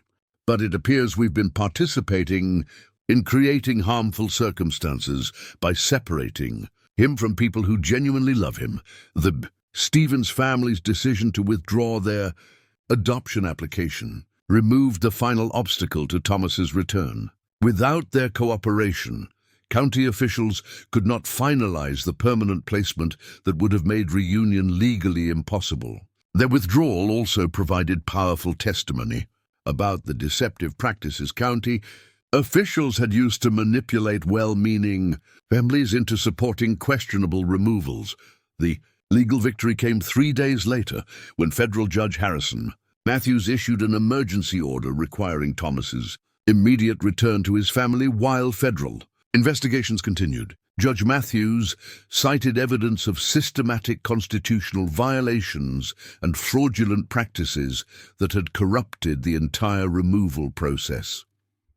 This case represents a fundamental abuse of government authority, Judge Matthews declared during the hearing that restored Thomas to his family. Federal law protects families from arbitrary separation by officials who prioritize institutional convenience over children's actual welfare. The evidence clearly demonstrates that this removal was motivated by bureaucratic and financial considerations rather than genuine concern for this child's well-being. The reunion took place at the federal courthouse in Oklahoma City, with Thomas being transferred directly from county custody to Emma and Grace, while media representatives documented the family's restoration. Thomas, now 8 months old, seemed confused by the formal setting, but immediately responded to Emma's voice and Grace's familiar touch. The sisters held their nephew together, tears of relief and joy replacing the anguish that had consumed them during weeks of separation. Thomas settled into their arms with the contentment of a child returned to his natural place. Seemingly unaware of the legal and political battles that had been fought for his future, Harrison watched the reunion with satisfaction that seemed to transcend their specific victory. For the first time since losing his own children, he had participated in a successful fight against the bureaucratic machinery that destroyed families in the name of child protection. The victory couldn't restore his relationship with Sarah and Michael, but it demonstrated that the system could be challenged and defeated when families refused to surrender. The broader implications of their case extended far beyond Thomas's individual return. Federal investigations revealed widespread corruption in Oklahoma's welfare system, leading to criminal charges against several county officials and comprehensive reforms in child protection policies. Miss Patricia Reynolds lost her position and faced federal prosecution for civil rights violations and fraud in the administration of federal programs. Catherine Walsh's courage in exposing the system's corruption led to whistleblower protections for other employees who reported similar abuses throughout the state. Her testimony provided the foundation for federal oversight that would monitor county welfare operations for years to come, ensuring that removal quotas and financial incentives could never again drive family separation policies. The media coverage of their victory generated national attention for family rights issues, inspiring similar challenges to bureaucratic overreach in other states. Emma and Grace found themselves reluctant symbols of resistance to government policies that treated families as administrative units rather than fundamental social relationships protected by constitutional principles. The sisters returned to their quiet life at the Caldwell Ranch, where Thomas resumed his development in the loving environment that county officials had tried to destroy. Their experience had transformed them from frightened young women into confident advocates who understood both their rights and their power to defend them. Mrs. Caldwell continued to employ Emma as her administrative assistant, but now with the knowledge that her decision to help had contributed to broader reforms that would protect other families from similar threats. The ranch became a symbol of community solidarity and the importance of supporting neighbors who faced bureaucratic persecution. Attorney Fletcher used his experience with their case to develop expertise in family rights law, eventually establishing a practice that specialized in protecting families from government overreach. His success in challenging the county system led to consulting opportunities throughout the region, spreading knowledge about legal strategies that could be used to defend family integrity. Dr. Morrison documented Thomas's recovery from separation trauma, providing medical evidence that would influence future court decisions about the psychological harm caused by unnecessary family separation. His research contributed to professional literature that emphasized the importance of family preservation over institutional convenience. In child welfare decisions, Pastor Wright incorporated their story into sermons about community responsibility and the moral obligation to protect vulnerable families from institutional abuse. The congregation's support during their crisis had demonstrated the power of faith communities to provide practical assistance when government systems failed to protect those they claimed to serve. The victory belonged not just to Emma, Grace, and Thomas, but to every person who had refused to accept bureaucratic authority as the final word on family relationships. Their coalition had proven that determined resistance, backed by legal expertise and community support, could overcome institutional advantages that seemed insurmountable. Harrison gradually emerged from his self-imposed isolation, finding in their successful battle a pathway back to meaningful human connections. His ranch became a gathering place for families facing similar challenges, providing resources and strategic guidance for those who needed to fight bureaucratic overreach in their own communities. Years later, Thomas would grow up knowing the story of how his family had fought for his future, learning lessons about courage, determination, and the importance of standing up to authority when it exceeded its proper bounds. The battle for his return had created a legacy that would influence his understanding of family loyalty and civic responsibility throughout his life. The twins had kept their promise to their dying mother, preserving their family against forces that sought to separate them for bureaucratic convenience. More importantly, they had contributed to systemic changes that would protect other families from the trauma they had experienced, ensuring that their personal victory would benefit countless others who might face similar challenges in the future. Their story became a testament to the power of ordinary people to challenge institutional corruption when they refused to accept injustice as inevitable, proving that love and determination could indeed overcome bureaucratic machinery designed to destroy family bonds for political and financial advantage. 5 years after Thomas's reunion with his family, the ripple effects of their victory continued to transform child welfare policies across the American heartland. What had begun as a desperate battle to keep one family together had evolved into a nationwide movement for family rights that challenged the fundamental assumptions underlying government intervention in domestic relationships. The Whitmore case had become required reading in law schools, social work programs, and public policy courses throughout the country. Emma stood at the window of their expanded home on the Caldwell Ranch, Watching Thomas play in the yard with the wooden horses Jacob Harrison had carved for his 6th birthday. The boy had grown into a confident, articulate child who showed no lasting effects from his brief separation from his family. His drawings covered the kitchen walls, depicting ranch life with the detailed observation of someone who had found security in familiar routines and loving relationships. The house itself reflected their dramatically changed circumstances. Mrs. Caldwell had deeded the property to the sisters 2 years earlier, recognizing that their administrative and agricultural skills had made them indispensable partners in the ranch operation. Emma had developed expertise in cattle genetics and breeding programs, while Grace had established a market garden that supplied fresh produce to restaurants. Throughout central Oklahoma, their success contradicted every assumption county officials had made about their capabilities and potential. The women county bureaucrats had dismissed as unfit parents, had built a thriving agricultural business while raising Thomas in an environment that fostered both independence and strong family values.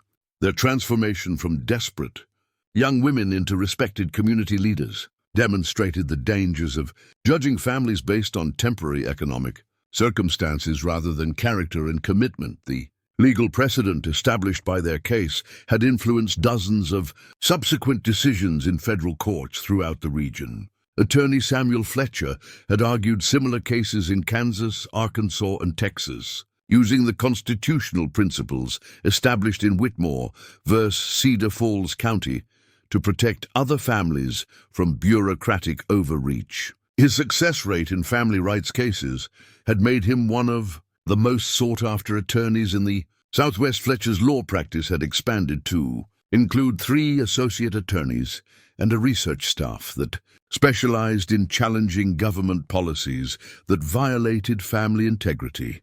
They had developed a network of contacts throughout the federal court system, creating rapid response capabilities for families facing emergency removal proceedings similar to those the Whitmore sisters had experienced.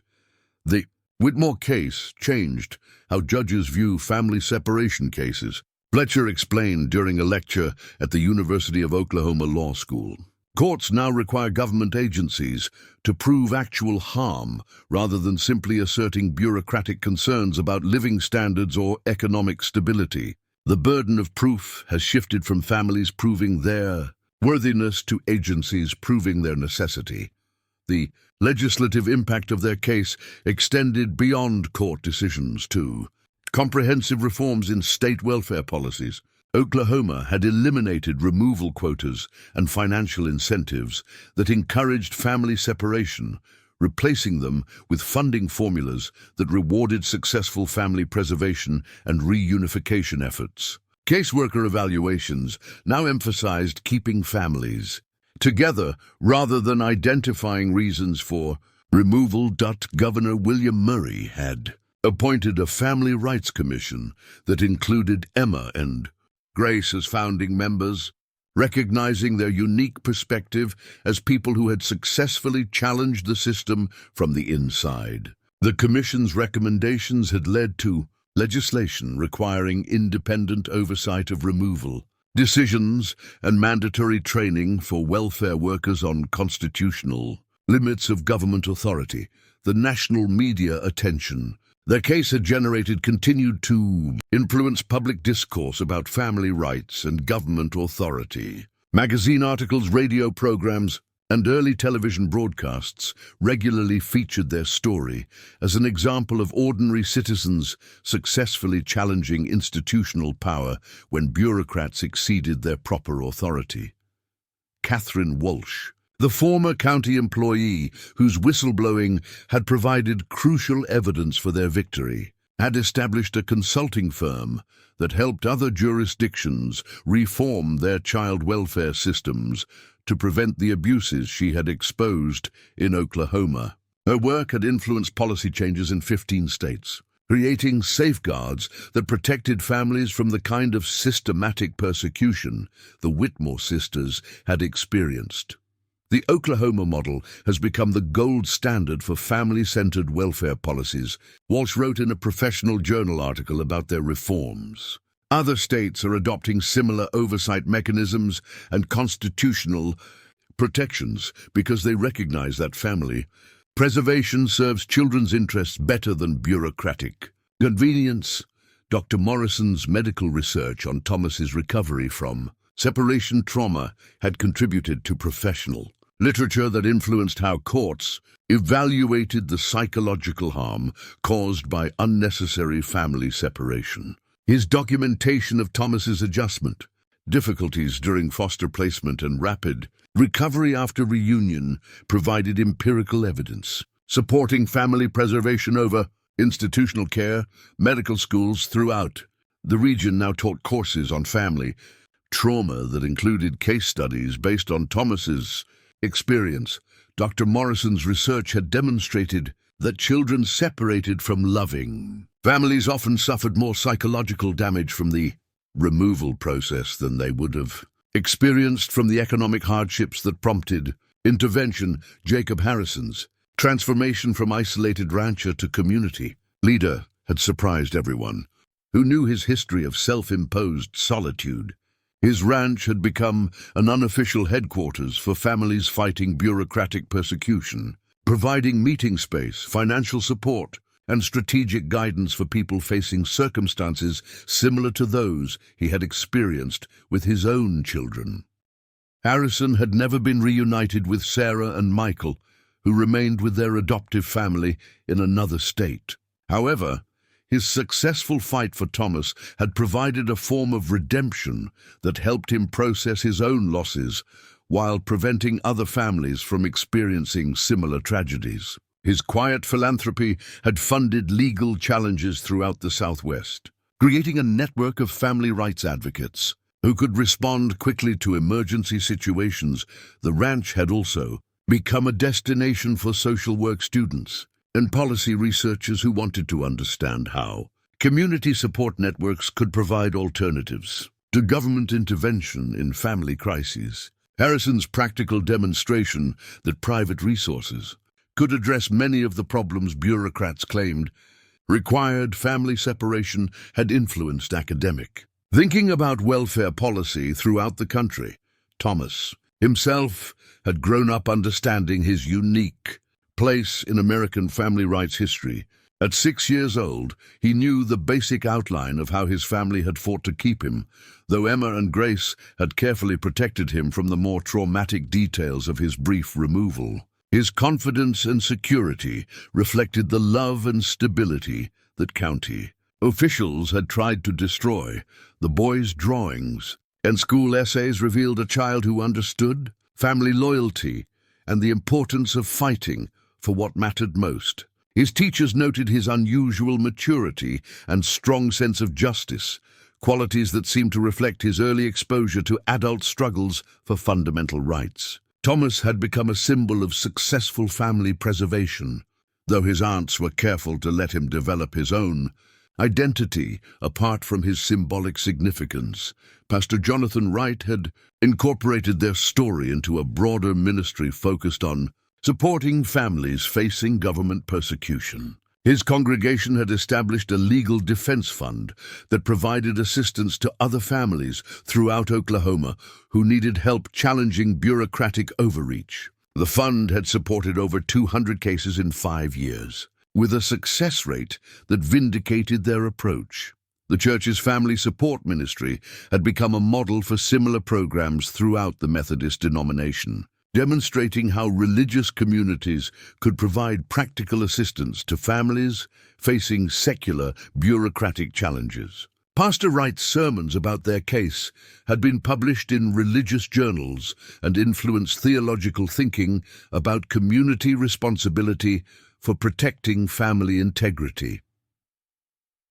The Stevens family, who had withdrawn their adoption application when they learned the truth about Thomas's removal, had become advocates for reforms in foster care and adoption procedures. Their experience of being manipulated by county officials into supporting questionable removals had made them sensitive to how bureaucratic deception could harm well-meaning families on both sides of custody disputes. Robert and Mary Stevens had established a support group for foster families who discovered they had been misled about the circumstances of children placed in their care. Their organization worked to ensure that foster parents received accurate information about children's backgrounds and the legitimate reasons for their removal from biological families. Mrs. Elizabeth Caldwell had used her business connections throughout Oklahoma's agricultural community to build political support for family rights legislation. Her influence among ranchers, farmers, and rural business owners had created a constituency that understood the importance of protecting families from urban bureaucrats who didn't understand rural life or values. Caldwell's leadership had helped establish the Rural Family Defense League, an organization that provided resources and coordination for families facing government intervention in agricultural communities. The League's advocacy had influenced federal agricultural policies that protected farm families from bureaucratic interference in their traditional child-rearing practices. The economic success of the ranch operation under Emma and Grace's management had become a case study in women's entrepreneurship and agricultural innovation. Business schools throughout the region used their transformation from welfare recipients to successful agricultural entrepreneurs as an example of how opportunity and determination could overcome bureaucratic barriers to success. The sisters had also become speakers at agricultural conferences and women's business organizations, sharing their experience of building a successful enterprise while maintaining strong family relationships. Their story inspired other women to pursue agricultural careers and demonstrated that family values could be compatible with business success. The legal reforms their case had generated extended beyond child welfare to broader questions about government authority and individual rights. Constitutional law scholars cited their case as an important precedent in defining limits on bureaucratic power and protecting families from arbitrary government intervention in private relationships. Law schools throughout the country now taught constitutional law courses that included extensive analysis of their case and its implications for federalism, due process, and equal protection principles. Their victory had contributed to a broader understanding of how constitutional protections applied to family relationships and government social services. The ripple effects of their case had influenced international discussions about family rights and government authority. European social workers and legal scholars had studied their case as an example of how democratic societies could balance child protection with family preservation. Their story had been featured in international conferences on human rights and family policy. Academic researchers from universities throughout North America had conducted follow-up studies on Thomas's development and the long-term effects of their victory on family welfare policies. The research consistently showed that children were better served by family preservation efforts than by removal and placement procedures that prioritize bureaucratic convenience over emotional relationships.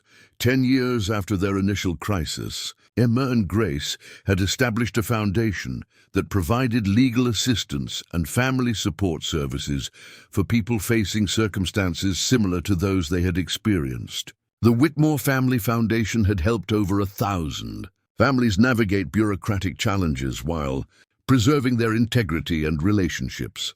The foundation's success had attracted national attention and funding from philanthropists who recognized the importance of protecting family rights from government overreach. The model had been replicated in other states, creating a national network of family advocacy organizations that could respond quickly to emergency situations. As Thomas approached his teenage years, he had begun expressing interest in following his aunt's example by pursuing a career in family advocacy. His unique perspective as someone whose childhood had been shaped by successful resistance to bureaucratic persecution gave him insights that would be valuable in future battles for family rights. The boy's academic success and social development provided ongoing evidence that the county's concerns about his welfare had been unfounded. Thomas had thrived in the loving environment that bureaucrats had tried to destroy, validating every sacrifice his family had made to preserve their relationships. Their story had become a permanent part of American folklore about families fighting government persecution, joining the ranks of historical accounts that demonstrated the importance of individual resistance to bureaucratic authority. Future generations would study their case as an example of how ordinary people could challenge institutional power when they refused to accept injustice as inevitable. The legacy of their struggle extended far beyond their individual victory to influence how American society understood the relationship between government, authority, and family autonomy, ensuring that their personal battle for Thomas's future had created lasting protections for countless families who might face similar challenges in years to come. In the autumn of 1954, 20 years after their initial battle with county bureaucrats, Emma and Grace Whitmore stood before the United States Senate Subcommittee on Children and Families, testifying about proposed federal legislation that would establish constitutional protections for family integrity nationwide. Thomas, now 26 and a practicing attorney specializing in family law, sat behind them in the witness gallery, representing the successful outcome of their fight against government overreach. The hearing room in Washington, D.C. was packed with families, social workers, legal advocates, and policy researchers who had traveled from across the country to witness this historic moment. The Whitmore case had evolved from a local custody dispute into a national movement for family rights that influenced how American society understood the proper relationship between government authority and parental autonomy. "Senators," Emma began, her voice carrying the quiet confidence of someone who had learned to speak truth to power. 20 years ago, my sister and I were told by county officials that our poverty made us unfit to raise our nephew. They claimed that removing him from our family would serve his best interests, despite overwhelming evidence of our love and commitment to his welfare. Emma recounted their story with the systematic thoroughness that had characterized their entire approach to challenging bureaucratic authority. She described the financial incentives that had motivated county officials to separate families, the constitutional violations they had endured, and the community coalition that had ultimately secured Thomas's return and generated broader policy reforms. "The question before this committee," Emma continued, "is whether American families will be protected by constitutional principles or remain vulnerable to bureaucratic decisions motivated by politics and profit, rather than genuine concern for children's welfare." Grace followed her sister's testimony with detailed analysis of the legislative reforms their case had generated in Oklahoma and neighboring states. She presented statistics showing that family preservation programs were more effective than removal and placement procedures in protecting children's long-term welfare and development. The evidence consistently demonstrates that children thrive when families are supported through difficult circumstances rather than separated by bureaucratic convenience, Grace explained to the senators. "Our experience proves that temporary economic hardship does not disqualify loving families from raising healthy, productive children. The proposed federal legislation would establish uniform standards for family separation that required clear evidence of actual harm, rather than bureaucratic concerns about living conditions or economic circumstances. It would eliminate financial incentives that encourage child removal and create oversight mechanisms to prevent the systematic abuses the Whitmore family had exposed. Thomas had prepared extensive legal briefs supporting the legislation, drawing on his unique perspective as someone whose childhood had been shaped by successful resistance to government overreach. His Harvard Law School thesis on constitutional protections for family rights had become required reading in civil liberties courses throughout the country. My development as a productive citizen demonstrates that the county officials who tried to remove me from my family were fundamentally wrong about what serves children's interests. Thomas testified during his own appearance before the subcommittee.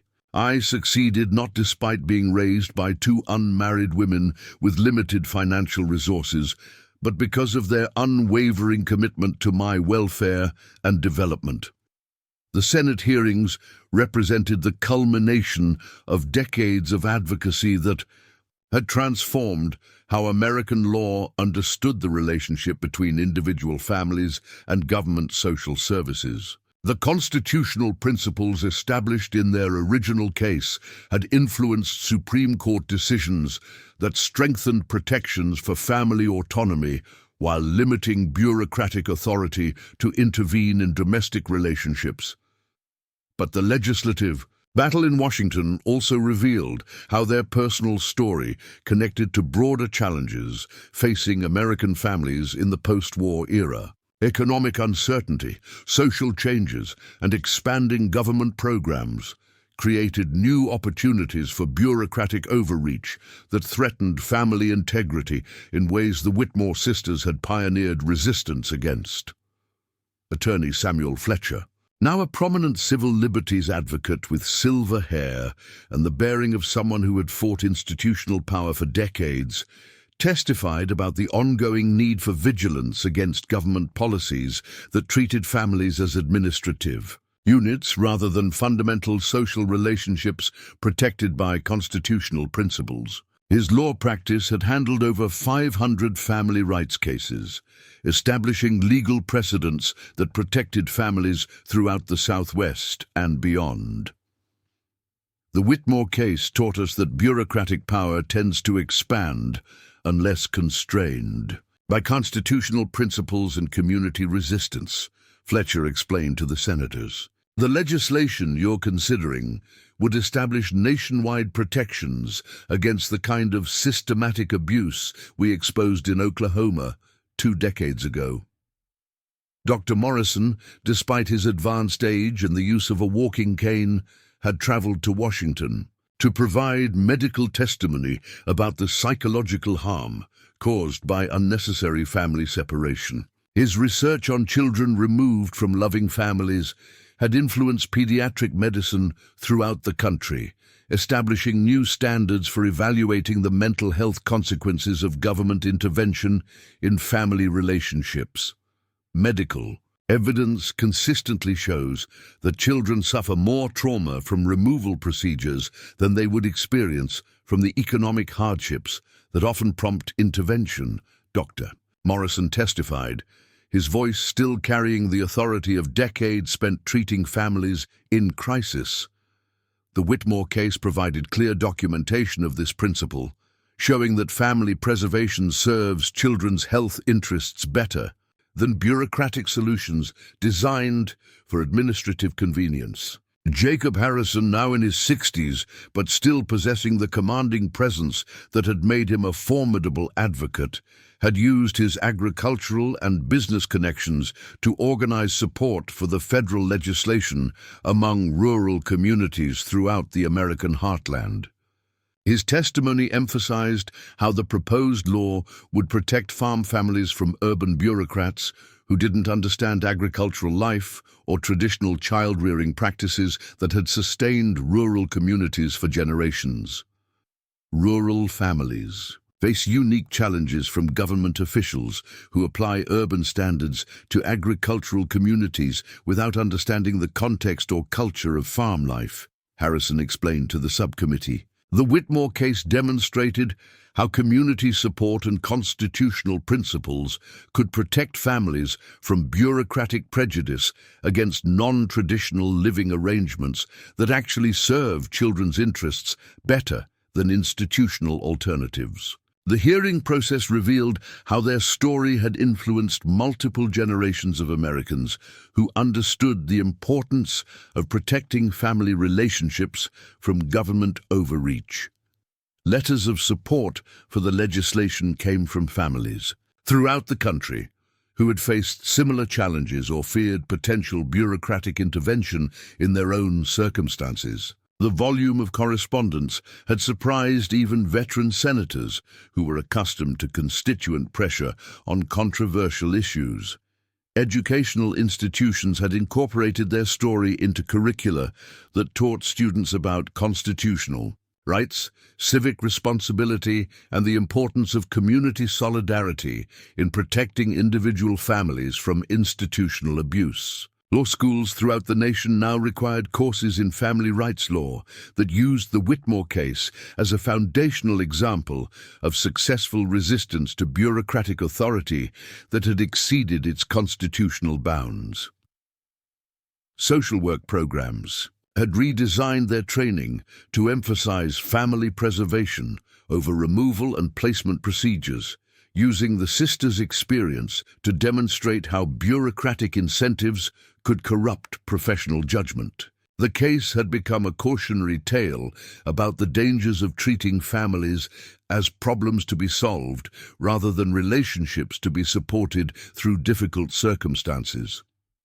Public administration courses used their victory as an example of how constitutional principles could be used to reform government systems that had lost sight of their proper purpose. Students studying bureaucratic behavior learned about the financial and political incentives that could corrupt government programs designed to help families, and how citizen resistance could force institutional accountability. The international dimension of their influence became apparent when foreign observers attended the Senate hearings to study how American democracy addressed conflicts between individual rights and government authority. European social policy researchers had analyzed their case as an example of how constitutional protections could be used to balance child welfare concerns with family autonomy in ways that served both individual and societal interests. Child welfare. Organizations throughout the developed world had studied the reforms their case had generated, adapting similar oversight mechanisms and constitutional protections to their own legal systems. The Oklahoma model had influenced policy discussions in Canada, where similar family separation abuses had been documented, and in Australia, where Indigenous families had faced systematic removal policies that echoed the bureaucratic overreach the Whitmore sisters had challenged. Religious communities throughout America had embraced their story as an example of faith-based resistance to secular authority that exceeded its proper bounds. Churches throughout the country had established family defense ministries, modeled on the support network that had sustained the Whitmore sisters during their initial crisis, creating a nationwide infrastructure of community support for families facing bureaucratic persecution. The Catholic Church had officially endorsed the federal legislation, with Cardinal Joseph Ritter of St. Louis testifying that the proposed law would protect religious families from government interference in child-rearing practices based on traditional moral teachings. Protestant denominations had similarly supported the legislation as necessary protection for families who chose to structure their lives according to religious principles that might conflict with secular bureaucratic preferences. Jewish organizations had drawn parallels between American family separation policies and historical persecution that had targeted their communities, supporting the legislation as essential protection against government power that could be used to destroy minority families under the guise of child protection. Legislative hearings also highlighted how their case connected to broader questions about American democracy and the proper role of government in society. Constitutional scholars testified that their victory had strengthened federalism by establishing limits on bureaucratic power while preserving legitimate government authority to protect children from actual harm rather than imagined threats based on economic or cultural prejudice.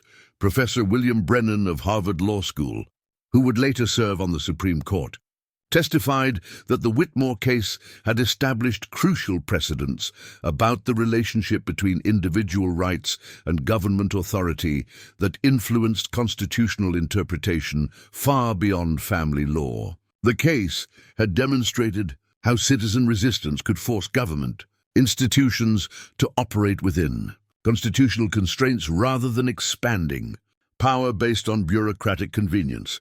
Political scientists had analyzed their case as an example of how ordinary citizens could successfully challenge institutional power when they organized effectively and remained committed to constitutional principles over extended periods. Their story had become part of American political folklore about democracy's capacity for self-correction when faced with bureaucratic abuse that threatened fundamental rights. The economic implications of their reforms had generated support from business leaders who understood that strong families provided the foundation for productive communities and successful enterprises. The sisters' own transformation from welfare recipients to successful entrepreneurs had become a case study in how opportunity and determination could overcome bureaucratic barriers to success, demonstrating that government programs designed to help families often hindered them instead.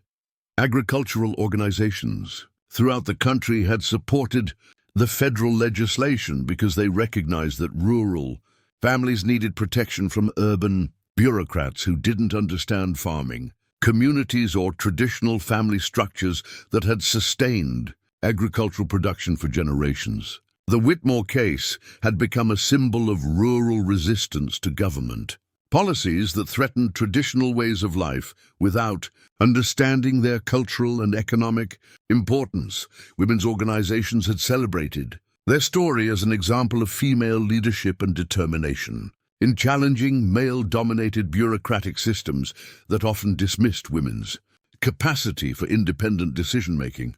Emma and Grace had become role models for women who faced discrimination or prejudice while fighting for their families' rights and interests, proving that gender should not disqualify anyone from effective advocacy. The National Association for the Advancement of Colored People had supported the federal legislation because they recognized that minority families were disproportionately targeted by removal policies that used economic circumstances as pretexts for separating families. The constitutional principles the Whitmore sisters had established could protect all families from bureaucratic discrimination disguised as child welfare concern. Professional organizations for social workers and child welfare advocates had used their case to reform training programs and ethical guidelines that emphasized family preservation over institutional placement. The reforms their case had generated had influenced how an entire profession understood its responsibilities and obligations to the families they served, shifting focus from removal to support services that addressed root causes of family stress. The American Medical Association had endorsed their position based on research showing that family separation caused more psychological harm than the economic hardships that typically prompted government intervention. Pediatricians throughout the country now received training on identifying signs of separation, trauma, and advocating for family preservation when children's health interests were at stake. The veterans community had embraced their story because Jacob Harrison's involvement demonstrated how military experience and patriotic values could be channeled into civilian advocacy that strengthened democratic institutions. Harrison had become a symbol of how individual sacrifice could serve broader community interests, inspiring other veterans to become involved in protecting constitutional rights. Labor unions had supported the federal legislation because they understood that working families were vulnerable to bureaucratic persecution when economic downturns affected their ability to maintain middle-class living standards. The Whitmore case had demonstrated that temporary financial hardship should not disqualify families from raising their children, a principle that protected union members during strikes and economic uncertainty. As the Senate hearings concluded, the Whitmore family understood that their personal battle had evolved into something larger than they could have imagined during those desperate days when county officials threatened to destroy their relationships. Their refusal to accept bureaucratic authority as final had created ripple effects that continued to protect American families from government overreach while establishing principles that would influence democratic governance for generations. The federal legislation that emerged from the hearings established constitutional protections for family integrity that prevented the kind of systematic abuse they had experienced. The law required clear evidence of actual harm before children could be removed from families, eliminated financial incentives that encouraged separation, and created oversight mechanisms that held bureaucrats accountable for their decisions through independent review processes. Thomas's own children, born in the years following the federal legislation, would grow up in an America where the constitutional principles their great-aunts had fought to establish provided protection for all families facing bureaucratic challenges. His daughter Sarah, named after Harrison's lost child, would become a civil rights attorney who used the legal precedents her family had established to protect minority families from discrimination. His son Michael would establish a foundation that provided legal assistance to rural families facing government interference in traditional agricultural practices. The legacy of their struggle had created institutional safeguards that would benefit generations of American families while establishing principles that influenced democratic governance throughout the Western world. Their victory had demonstrated that constitutional protections meant nothing without citizens willing to enforce them through organized resistance to bureaucratic overreach. The story of Emma and Grace Whitmore had become permanently woven into American history as an example of how ordinary people could challenge institutional power and create lasting change when they refused to accept injustice as inevitable. Their victory demonstrated that constitutional principles, community solidarity, and individual determination could overcome even the most entrenched bureaucratic systems when citizens remained committed to democratic ideals over extended periods. For families facing similar challenges today, their story provides a comprehensive roadmap for effective resistance. Document everything meticulously, build broad community support across different groups, find competent legal representation who understands constitutional principles. Remain committed to long-term struggle rather than seeking quick solutions. Never accept bureaucratic authority as the final word on family relationships. And always remember that individual courage channeled through democratic institutions can indeed change the world. The principles they established, that economic hardship does not disqualify loving families from raising children, that bureaucratic convenience cannot override constitutional protections, that community support can overcome institutional advantages, and that government must serve families rather than the reverse, remain as relevant today as they were during their original battle in Depression-era Oklahoma. Their legacy challenges every generation to remain vigilant against government overreach while protecting the fundamental right of families to remain together when they are bound by love, commitment, and shared values. The twin sisters who refused to let bureaucrats take their baby had created protections that would safeguard American families for generations to come, proving that individual courage combined with constitutional principles and community solidarity could indeed transform society when channeled through democratic institutions designed to protect individual rights against institutional power. The fight they began in 1934 continues today, requiring new generations of advocates who understand that family rights must be actively defended against bureaucratic systems that prioritize institutional convenience over human relationships. Their story reminds us that democracy depends on citizens who are willing to challenge authority when it exceeds its proper bounds, ensuring that government serves families rather than destroying them in the name of bureaucratic efficiency or political expediency. Up next, You've got two more standout stories right on your screen. If this one hit the mark, you won't want to pass these up. Just click and check them out. And don't forget to like, subscribe, and turn on the notification bell so you don't miss any upload from us.